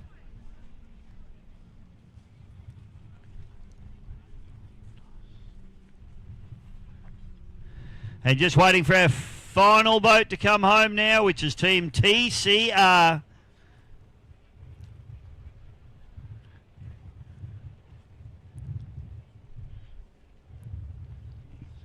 So Stephen Kelly and Scotty Richardson as they bring the TCR boat home. Been a great weekend for these guys. I reckon they might have developed a little bit of a niggling issue in this race, but it has been absolutely sensational all weekend, this boat, and it's brought the chocolates home. TCR, second place, ladies and gentlemen. Please put your hands together for Steve Kelly and Scotty Richardson.